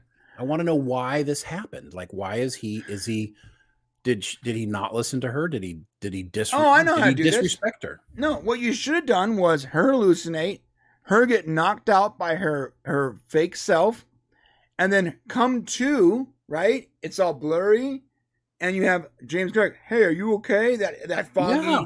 There you go. And then it doesn't matter how much time has passed. It doesn't matter. Right. It doesn't matter. It's not weird. Like, this is weird to me. Is he following her? Is he checking on her? I don't know. We don't really know. All we know is that they got an opportunity to have her beat up some dude. So that's cool. That's true. All right. And then they go back to his room. That's his room, right? I think it's her quarters because she had the device to fix his nose in her room. This is her quarters? Yeah, look how big it is. It's what the way ensigns live, bro. Wait a minute. No. Yes. No, this can't be her quarters. It is her quarters. No. It is. It's not possible. Someone in the chat, someone figure this out for me. This can't be her quarters, right? It is. What? It's not lower decks later on where they'll 3 to a room. Hold up, dude. Hold on. I got Uhura's bridge crew, man. She gets to sleep wherever she wants. What? Strange New World. You know it's not real. No, but it's so big. It's like an estate. It's like one of those Admiral Clubs rooms you have at like the Bellagio. Like this is not this doesn't make sense. Oh, that's better than the Bellagio, man. I don't know. I've never stayed at the Bellagio, so I don't know. Look at this. I clean the rooms there, so it's all good. Look at this. Look at this. This room is huge. She's got a couch, a full queen size. This is massive. What happened to like the ensign quarters? I wish I could give you an answer. I mean, we didn't really see TOS quarters other than like Spock and Kirk's. The problem is the logistics of it doesn't make sense. Janice. Let's say there's 400 people on that ship, right? If I remember correctly. Like, well, yeah, okay, good. I don't know how many there are on the ship. okay, let's just say like 400 people. I think in Okay. TOS they once said it was like 400 people or something. There's not enough space for everything they want here. There's not enough space for a nightclub and You're everyone to have their estate rooms, and there's not enough space for this stuff. There just isn't. right. Okay. I've given up on that portion of it. I don't. It's not going to matter. All right. Yeah. So Kirk does say, look, I've had deuterium poisoning and this is not the same thing. And all of a sudden he's being very helpful because she fixed his face, and that's it. That's it. Now he's going to help her get to the bottom of it. Hey? But don't punch any of your officers until I get back. That sounds like a Kirk thing to say. Yeah, that's true. See, I thought this was the inside of that space thing. Like, Do it again. oh my God, this. See, I thought that was the inside of that thing. We were probably seeing like, yeah. I think they were right earlier. I think it is still the inside. Interesting. So I don't know what this is. Sorry, whatever. All right. All right, they're trying to repair something. Yeah, there you go. That was your establishing shot. Yeah. Oh, Now yeah. they're You know here. what? You're right. We got an establishing shot, not from the outside when you first showed us the thing, so we knew what it was, but from the inside, a new establishing shot that only further confused me until I finally was able to use my brain to put the pieces together from the first 10 minutes to now. Well said. This is still bad. It should have been an establishing shot from the outside of the damn ship. Anyways, so there's they find the saboteur. The saboteur. Yeah, so this is kind of funny. Like, Sabotage. so she's like, "It's okay, Lieutenant Raymond. Why did you sabotage the station?" And he's like, freaked out and struggling. This is all good Star Trek stuff. We don't know what's going on. We do have another person who's seeing weird things, so this is good. All right. Yeah. I agree with that. It's not real. It's not real. Right. We're properly confused. We have no idea what's going on. It's good. Right. Now she's in a room. She's also having similar issues. She's having hallucinations. And So she hallucinates that she goes back to the bridge and they're under attack. And yeah, there's just lots of not good going on. this for was her. pretty rad, by the way, when like the view screen blew up and they all got sucked out. Looked pretty cool. Yeah, it's cool. Good Yeah. Star Trek. You know what? Wasted opportunity number 1 of this week's review. Another wasted opportunity, because every week I have to talk about wasted opportunities in this show. Man, why didn't they use this as part of like the trailers and stuff? If it's just a nightmare, you'd think that like sometimes studio, like you use that as part of the trailer, so we're like sufficiently confused and excited. And I didn't see the trailer, so was this not part of the no, trailer? it wasn't. No. All right. Anyways, so Kirk meets Pike. This is so weird. Like, okay, he's having a private meeting with Uhura, right? Right. And like they're talking about private things. This is where like I'm your captain, I'm your friend. Hey And all of a guys. sudden, Hey. Kirk's like, "Hey, what's up? Hey, what's happening? Pike's Hey, like, Uhura. Hey, what's up? Good hanging to out with see you Uhura. again. Kirk, Yeah. Kirk." There was like a weird vibe going on here. Did you notice Yeah. that when he first came in the room? It was like Pike was almost like, "Oh, Kirk, I've heard a lot about you," or whatever. Yeah, I'm here. I'm helping Uhura. It was just like weird. I don't know. how Yeah, else it to was. put It was weird. It was like awkward and It felt like really like sort of forced. Like, how did you? Why? How Yeah. did you even connect these? How do these dots connect? I don't understand. they wanted Kirk and Pike to meet. Right. Okay. And they had to like fit it into a scene. Like it would have made a whole lot more sense if the first officer of the Farragut met the captain earlier on, maybe. Well, I don't know. no. The reason they didn't do this way because they did say in TOS that he met Pike when he was fleet commander. Oh, all right. So he's only fleet commander for the purpose of him meeting Kirk.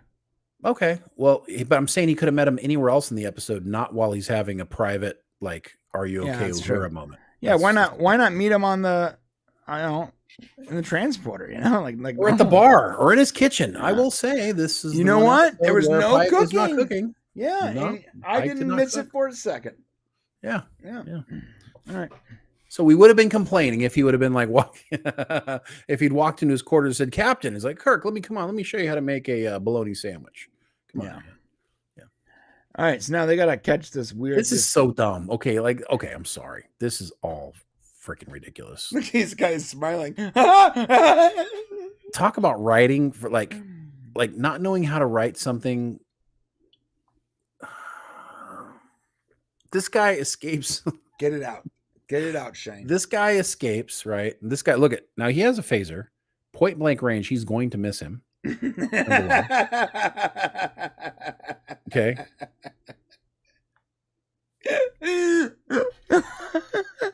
And then, I mean, look at it. Look at it. Oh, there it is. He missed What him. are you aiming at, bro? Apparently the door or something. And what is your else. phaser set to? Why is it exploding? Yeah, is it set to like murder? I don't know. It's set It's to not set to explode. stun, bro. Oh, it's definitely not the stun setting. That Let me is tell you what- that is the explode on contact setting. If he had hit him, it would have ended the whole episode. This is why he couldn't hit him. Just vaporize him. And who is this crew member, anyways? Like, it's just what? Okay, anyways. So he escapes into the. Into He's the like 4 feet passageways. away and he hits the door. God, come on, man. Trained military killer. And so okay.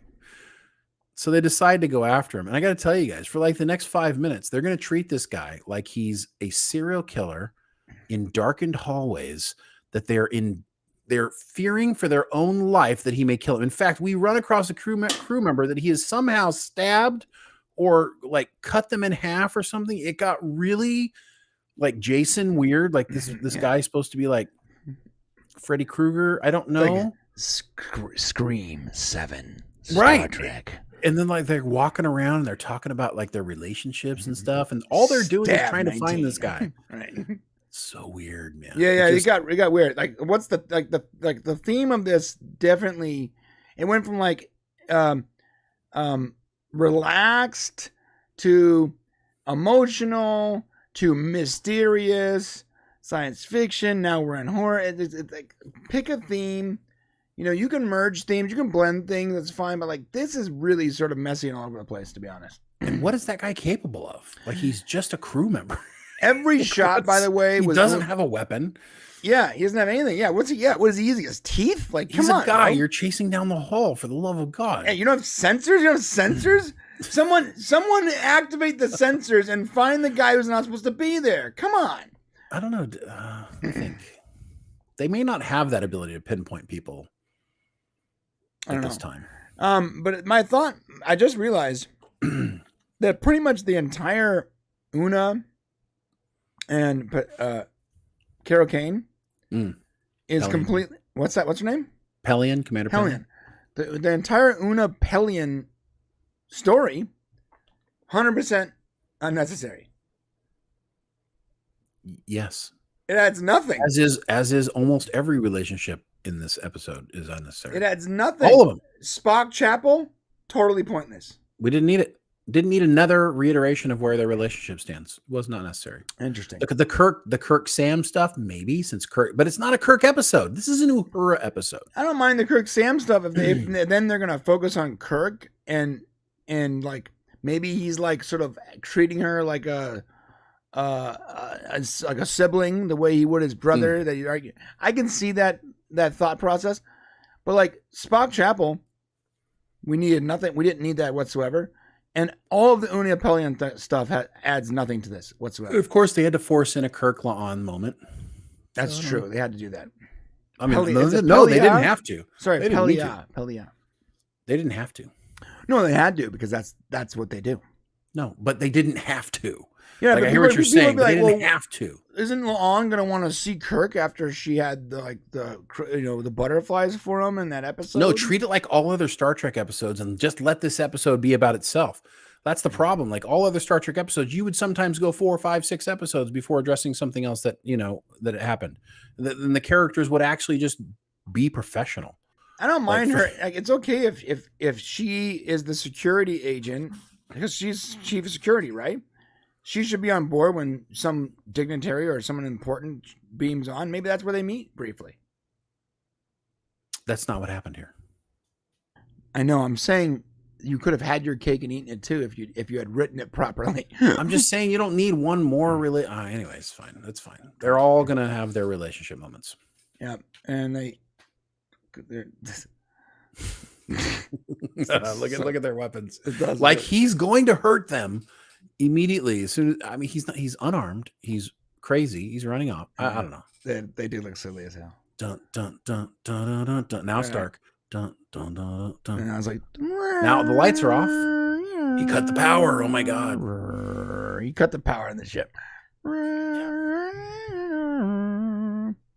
Hey, what are you doing? He cut somebody in half. As he's Who running is by. this? He used his bare hands. What are you doing? Don't stop playing jokes on me. Hey, I'm outside. I'm gonna stab you.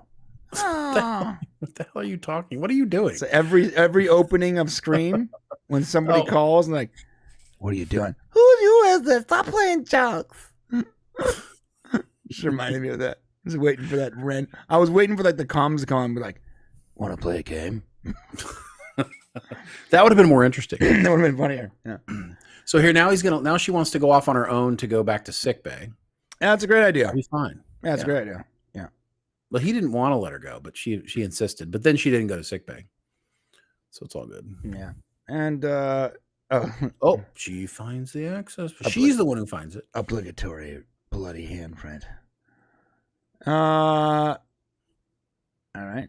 And so this is where like the weird acting begins. She's like pleading with him, right? Which I thought was weird. Like you don't need to do this.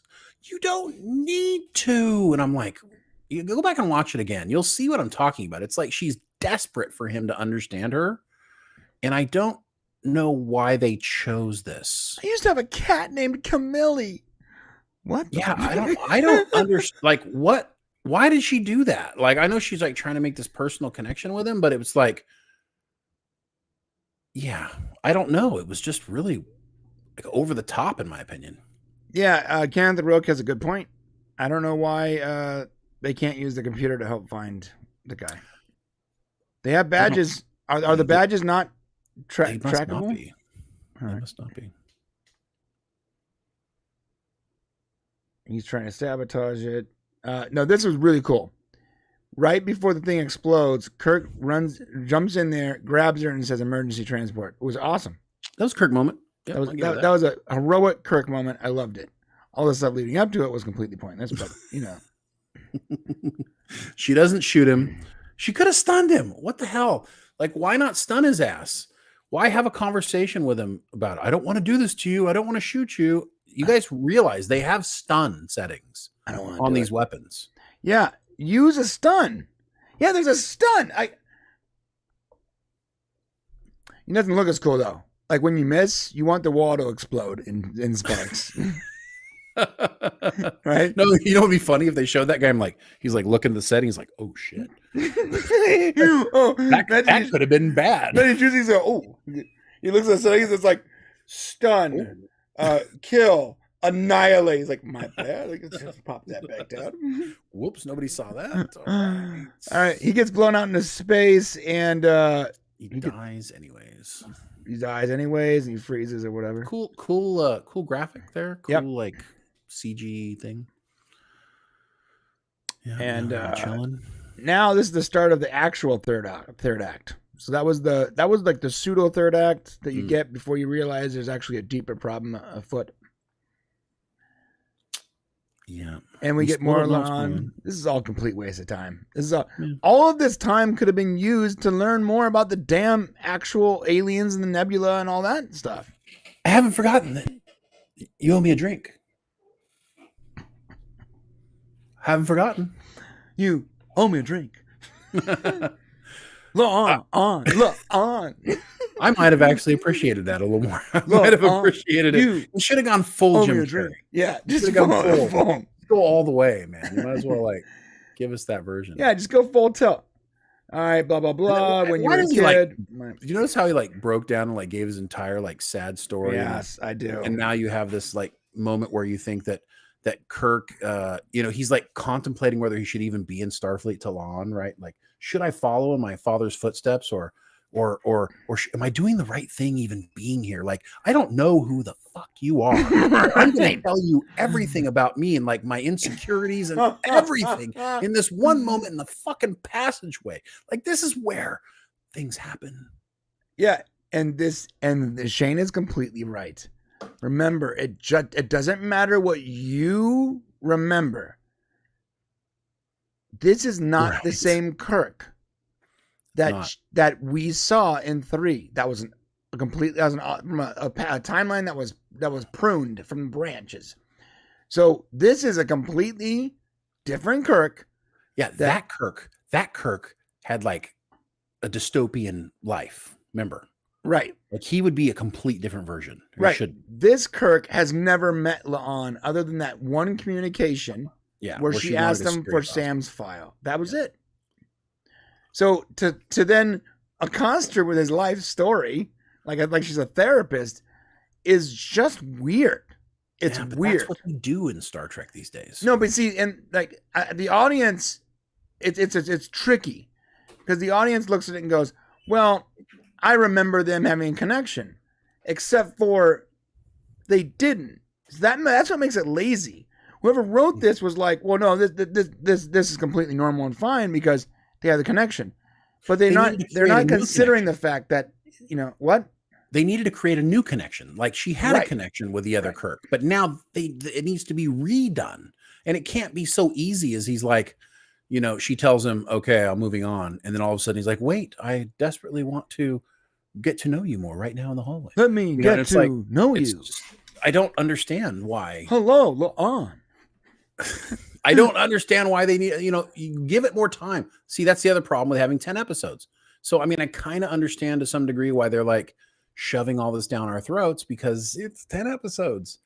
And I'm sorry. It's hard to build a Star Trek universe with such little time. Yeah, that's a fact. And that's the studio problem. It's a comedy of errors constantly compounding how bad this nostalgia bait ends up being.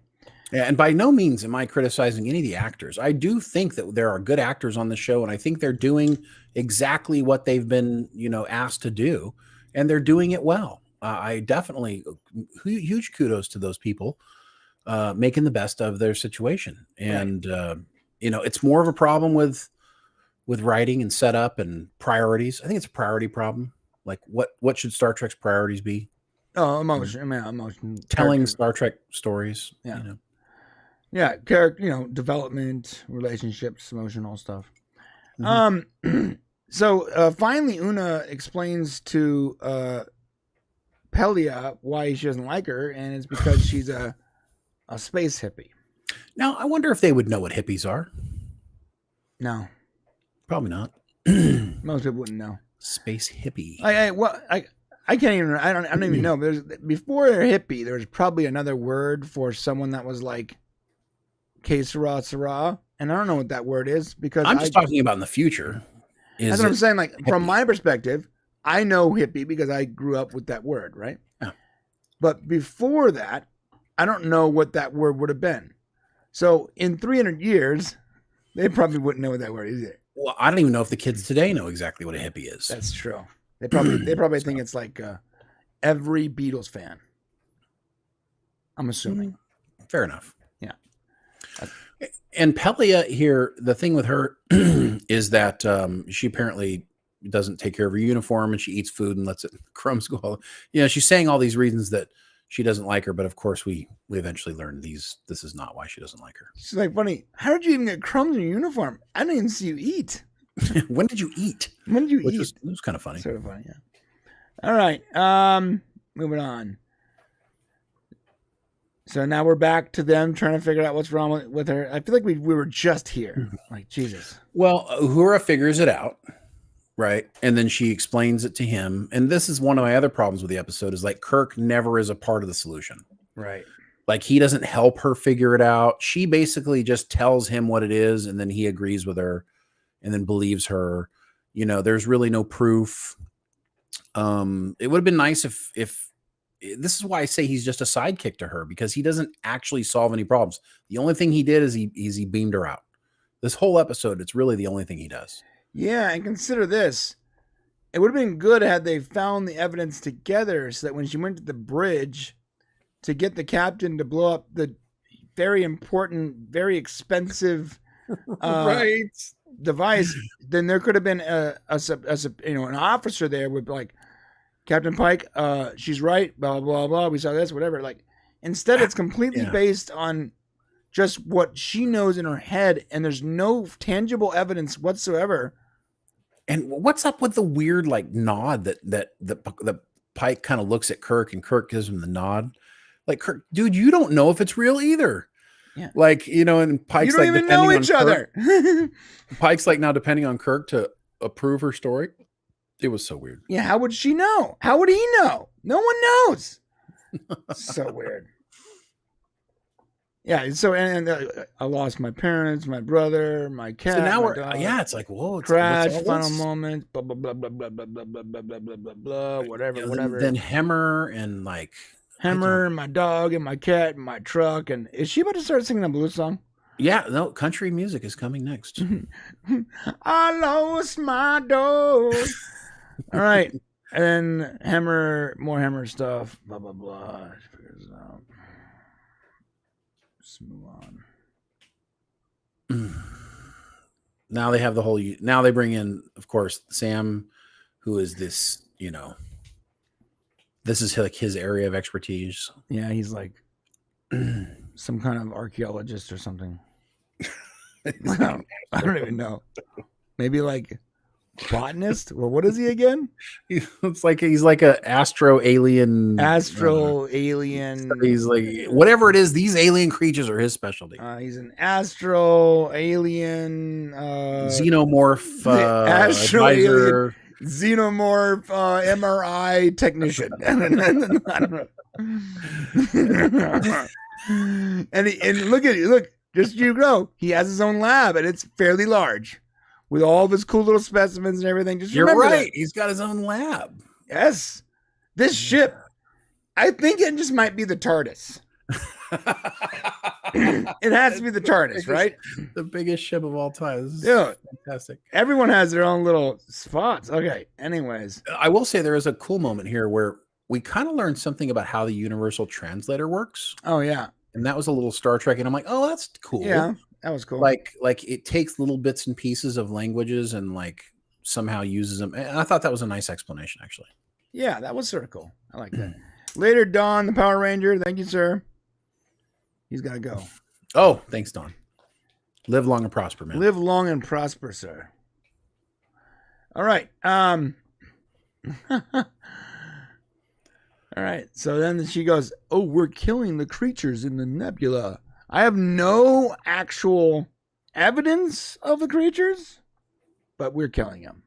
But I see a really like jacked up Hemmer hanging out around me all the time. Yeah. And I mean, okay, that's fine. So she figures it out. And there are moments in Star Trek where sometimes you just have to trust your crew members. Right. Which I totally get that. And I'm okay with that. But literally no one but Uhura.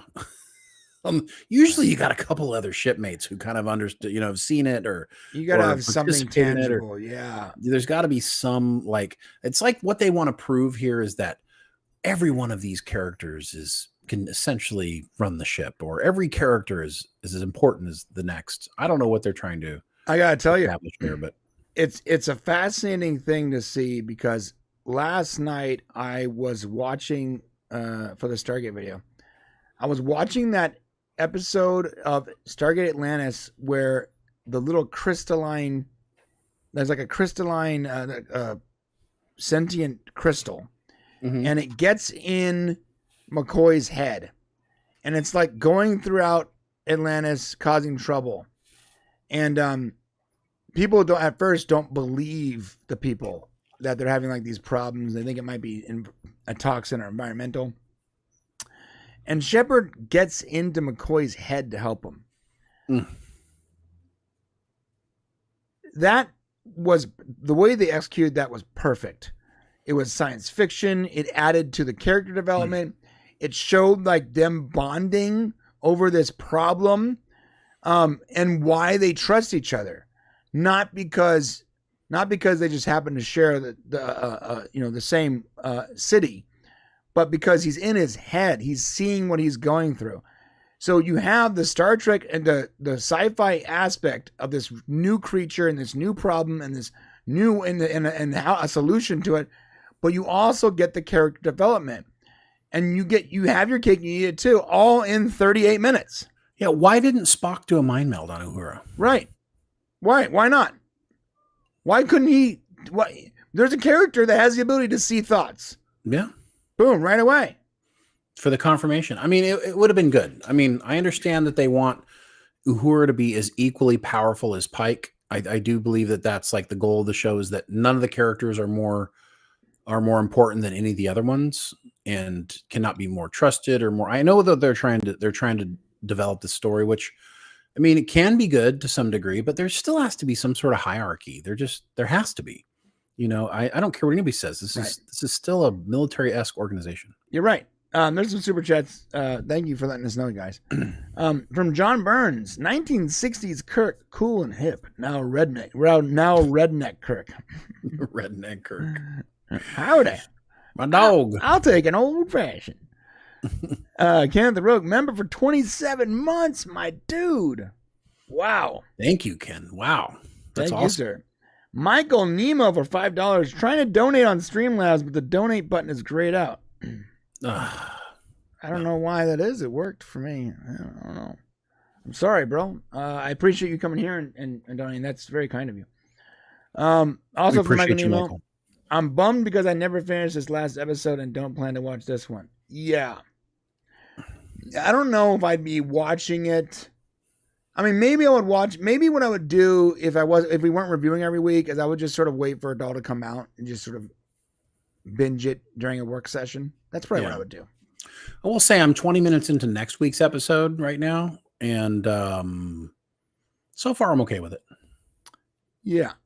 And that's the crossover episode. Yeah, like I said, I've said this before. I think people will like the crossover episode, but it's also it's not that important. It's not changing anything. It's more of a, you know what it is? It's more of a fan service episode. Yeah, it's like a bottle episode that costs too much money. Yeah. Right. That's what I got to say. Boimler does a really good job. It's like a reverse bottle episode. Yeah. All right. Yeah. So Uhura's yelling at Pike, Captain, you have to shut down the station. Okay, Ensign. Why? Well, she's. Yeah, I mean, like, okay, I get it. They're hurting. Yeah. Okay. They're hurting the creatures. Hurting the creatures. I get it. But she's like outside of her mind. I just don't know. There had to have been a better way to do this. It's so weird. He's like, well, how much are you sure? And she's like, I'm certain. And then he looks over at Kirk, and Kirk's like, yeah, he just nods. And then he's like, well, okay, well, what do we need to do? And then he asks Uhura how they should handle it, which I thought was strange because she's just asking him to destroy the thing. Like, wouldn't Pike know how to destroy the thing? I'm sorry. Why can't you turn it off? He said he couldn't. Well, I don't know. See, another great plot device. If you say you can't turn something off, but you don't give a reason, then you simply can't turn it off. Oh, we can't turn it off, Ensign. That's what he said. We can't turn it off. That's stupid. We just turned it on 5 minutes ago. We can't turn it off. So basically, there are creatures that live in the deuterium in the nebula, which would makes me think, by the way, that the creatures live in deuterium everywhere they go. And well, maybe everyone uses the deuterium to power the ships. So we've been killing these things for a long time. Possibly, but also it's possible that these are extra dimensional beings, and this is a rare occurrence. because or otherwise this would probably happen every time. Right. Yeah. Right. We can't shut it down, Ensign. So we must destroy it. Well, no. You should have a reason. We can't turn it off until it finishes its cycle, or it'll be destroyed. And then she can go like, okay, well then we have to destroy it anyways. Like if the net outcome is the same, then maybe that's. But you need to have more than just we just can't. We just can't. What? Okay. All right. Yeah, you're right. And then it's just the whole like complete and utter faith in everything being said. I mean, what if she was taken over by an alien? Right. Yeah. What if an alien was? What if she was a controlling her replicator? Right, I'm sorry. I've been watching a lot of Stargate lately. wrong reference. Right, you know what I mean? But there should be some sort of, and you got Kirk as the back. He's like, okay. Kirk gave his okay, so go for it. Species 1571's station was doing a software update and couldn't be turned off. Bleep, bloop, boop, boop. It's like with your phone. It's like, please do not turn your device off or unplug. Okay. I want to know what writer. I want to know which person in the freaking room said, you know what? Let's have Uhura scream, fire all weapons. Like what? Why? Fire all torpedoes. Like that's not. She would never ever say that ever, right? And it's just to show that, and they'd be like, well, she's so mentally distraught that she has to do that. Like that's what her character would naturally do. She has no absolute control over any of her actions or emotions at this moment. And you're like, that's what's wrong with Star Trek Discovery. Like you're putting yourself in bed. This is exactly what Star Trek Discovery would have done. And even though this show is better than Star Trek Discovery, this is exactly the type of stuff that they would do in their show, which was what makes the show bad. Well, Pike should have, taken control of the situation. If he decided to believe Uhura, I guess that's on him. And then he determines what happens from here on out, not Uhura, who is the communications officer. Right. Right. And then and this is hilarious. Like at the end, everybody's looking around going, did we do it? And she's like, we did do it. And she's like, she smiles like, we did it. And the whole thing's like, wow, nobody's ever going to know. Like, other than her. Nobody's going to know. They're going to know. They're not going to know. Yeah, dude. She has to confirm that they solved the problem, which means she could have just gotten them to blow up this massively important, hugely beneficial thing to the Starfleet because she's actually like a Romulan interloper. And all she has to do is say, we did. Everything was great. A good job. I got to tell you, Starfleet is not going to be cool with this.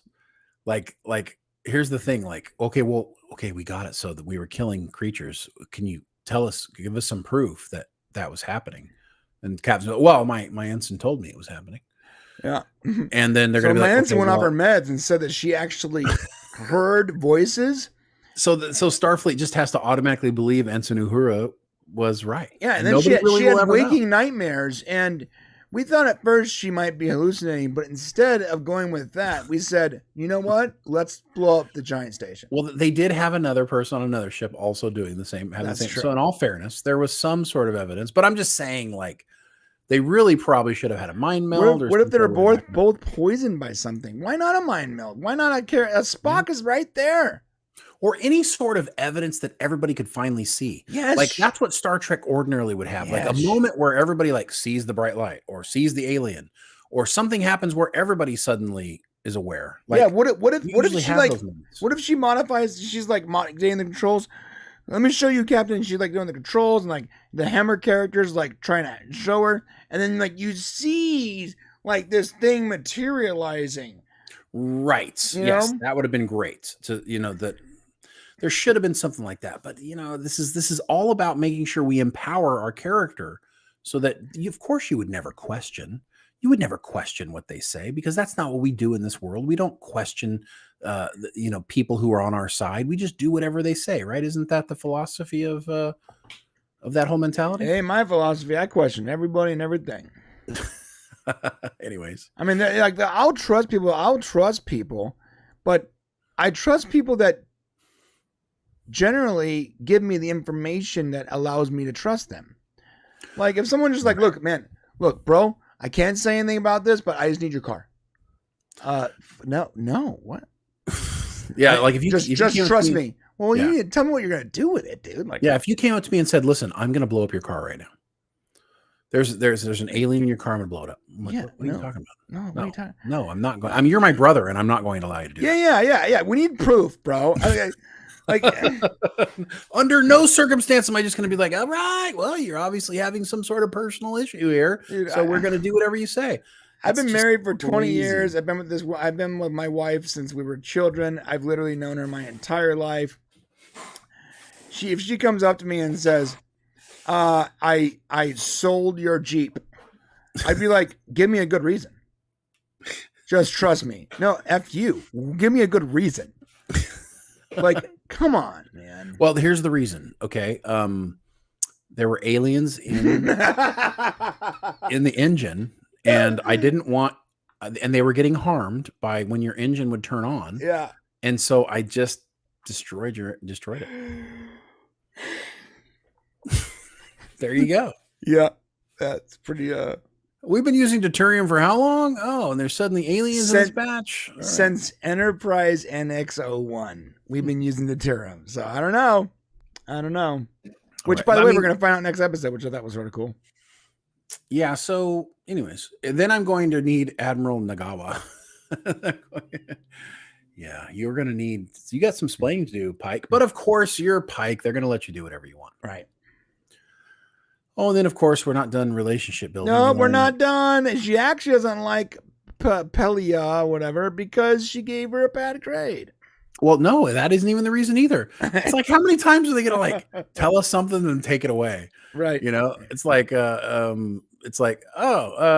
because you gave me a bad grade and I got a C. That's not the reason why. That's You're not- right. It's because I miss Hammer. That's You know, not it's the like, what the reason hell? why. Is it? It's because And I then- miss Hammer. But- Well, and then you know she what? says- That makes two of us. And then she says, if you want to believe it's just a grade, then I won't stop you. You know, it's like, how many different, it's just mine. It's hard and I know there are people saying, why can't you just sit back and enjoy it? The reason I can't sit back and enjoy it is because if this was any other show, I could probably just throw it on and no big deal. Like any other science fiction show, it wouldn't matter. I have an answer You know? for that. Actually. I have like a legitimate answer with an example. Here's a proper analogy.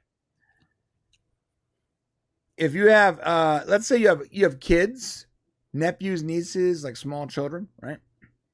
When you're invited to like their school plays or their recitals, let's be honest. The majority of us go to support that child Mhm. and the people that invite us, but we're not enjoying it, right? Yeah, that's okay. All We're right, not yeah. enjoying it. Probably not. Yeah. So I can't just sit back and enjoy it. This isn't a children's recital I feel obligated to support, but the entertainment value is pretty much the same as my kid singing Little Red Riding Hood. I'm going to take your analogy and I'm going to add to it. Okay. Okay. Okay. So imagine if you know who your kids are and you love them. I love my kids. These are my children. Yeah. The feeling you get about your kids, right? And you're like, when you see them and they do something, right? And that's like Star Trek. Like when Star Trek is like my child. I love Star Trek, Right. you know, in the same way that I love my child. I recognize what Star Trek is and I have that closeness as a result. When you bring Sally and Jimmy from next door over, right? And you tell them and you say, well, these are your kids as well. I'm going to be like, they're not my kids. They don't look like my kids. They don't feel like my kids. They don't act like my kids. They're not my kids. Right. But they're like doing the same, they're like running around like my kids. They're playing the same games as my kids. They're Why trying to say can't the you same just jokes. enjoy them? They're Why not can't my you just kids. enjoy them like they're your kids because they're not my damn kids. I know what Star Trek is to me, and I'm not Yeah. saying it can't be something else. Listen, Jimmy. Why so nitpicky? What? Jimmy can be your kid. Maybe you're the next door. Maybe that's why you like it, but it's Yeah. not my kid. And listen, And if you like it, again, if you like it, that's good. There's things to Yeah. like here, but there's also things to criticize, which is why I'm just saying it's not Star Trek to me. Like it's not my child. it's not the Star It Trek. may you be grew up your with. Star Trek child. It may be yours, right? It may be like, hey, I love this Star Trek, Right. And somebody said the other day, I love all Star Trek. Well, yippity doo dah, that's awesome for you. Yeah. But I don't see it that way. I I'm can't very, love very all glad Star you can Trek. like all Star Trek. That's cool. I wish I could. I wish I could watch it, but as soon as I see things that say like, well, that's not what my kid would do, then it makes it hard for me to love it like I love my kid. Yeah, I don't think I've ever liked all of anything. Like, there's good and bad in everything. That includes even my, Stargate. I love Stargate. There's bad parts of Stargate too. There's plenty of bad Stargate. But this show is like consistently.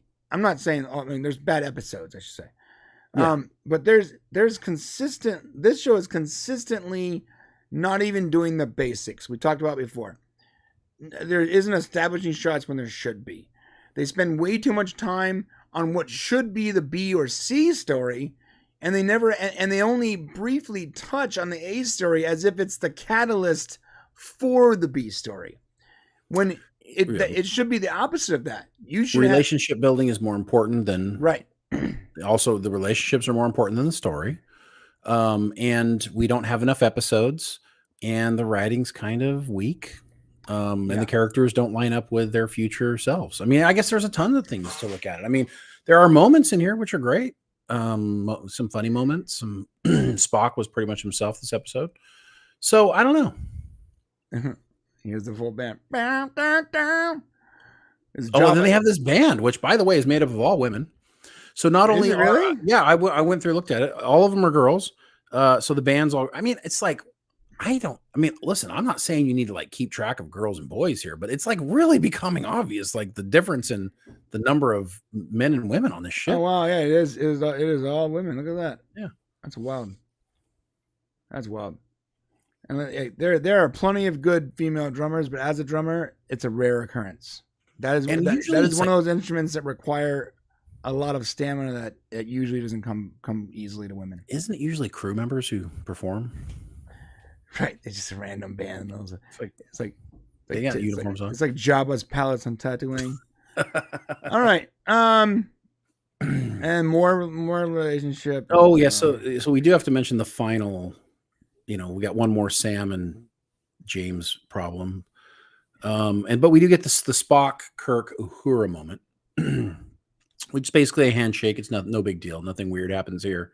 They just wanted to have this moment where they show all three legacy characters together. And I like how he says something about Sam. He's like, he's so frustrating. Which is a throwback to the last episode when Sam kept leaving crumbs on the table. Yeah. I thought that was interesting. Yeah, and there you go. That's it. That's the episode. Blah, blah, blah, blah, blah. Okay. All right. That's it. You got it. That's it. That's the entire episode. And our breakdowns somehow always take longer than the actual episode itself. So, Yeah, we do what we can. Yeah, we get a little sidetracked from time to time. Yeah, listen, just I'm not saying women can't play drums. I'm saying I've been playing drums my entire life, and I know that the vast majority of drummers are men, not because they can't be, but because their physical their stamina, like the way they're built, is more suited to something that requires every muscle of your body in short bursts of energy. So, I'll tell you, the Bengals had a great drummer. She was a girl. Yeah, I knew a drummer from a band called Better Off Dead, a chick drummer that was awesome, but it's just rare. That's it. All right, so listen, we are going to be going to the members section here pretty soon. Anything you want to wrap up before we go over there, Shane? No, appreciate you guys. Thanks for coming and hanging out with us. We'll be here next week. Hopefully we'll be monetized. Thank you for everybody who supported us. Do we have a stream hero for today? Yeah, it's Christopher Mays. Christopher Mays. Yeah, all right. We have to figure out, getting him his award or reward. Yeah, so we're going to the member section. It's really easy to get there. If you go to the description, you'll see it in the description. You can also do nothing and wait for this video to handshake you on over. Before we go, though, we do have a couple more super chats I want to address. First off, Son of John for $10. Thank you, son. I hope Paramount, Akiva, Alex are not going to listen to me right now because I don't like this week's Episode 6 of Strange New World. Tired of seeing Jim Carrey. The season is Love Boat redo. Where is the adventure? That's a good Does point. feel like Love Boat. Yeah, good call. You know what's funny? I never considered it does remind me sort of Love Boat. That's It's all like interesting. relationship. Like it's all like, who's no, it's true. Interesting. It's Love By the Boat. way, I love the Love Boat Yeah. when I was a kid. What's better? Love Boat or MILF Island? The Love Boat soon will be making another. Shane, what's better? Love Boat or MILF Island? Is there a thing called MILF Island? Is that real? Yeah, the real thing. Real quick before we go. I'm going to explain more about MILF Island in the member section, but just to to give you this teaser. It's literally a reality show where a bunch of moms and all the moms' sons. No. Yes. Just don't say anything else. Dot. God. Imagine going to a reality show and finding out your buddy Trent just nailed your mom on camera. This is the unscripted television we're going to get, guys. This is the problem. We need the strike to end because this is what we're gonna get. Well, how about this though? And I'm gonna get more into this. This would never work in reverse. You could never do a DILF Island. No. Think about how massively inappropriate it would be. Number one, there's no such thing as a DILF. Yes, there is. Get out of here. No, Dude, there is. I don't think so. Look, I feel like I, at one point in life, was a DILF. Okay? And then I gained a bunch of weight. No young girls want to have sex with you. That's what that means. That's not true. That's not true. You think young girl? Plenty. I think you're wrong. What are you talking about? You took it to a weird place. I think young girls think that most older men are gross. Look, guys, I put the link to the members section A in little the bit chat. older, but not It's bad. also in the description, and it should hand check you if you just sit here and do nothing. We're going to the members section. We'll talk more about MILF Island, Snow White, Little People, and we Shane's never got to Snow White. weird obsession with angry bees. We're going to be talking about that in the members section. Come on over. The water's warm. Shane just peed in it. It's very pleasant. I'll see you over there. Thank you for supporting us, and give us all your thoughts and prayers this week because our appeal is being considered tomorrow, and we hope that we can get remonetization. Amen. Thank you, guys. We love you. Appreciate you. See you next week.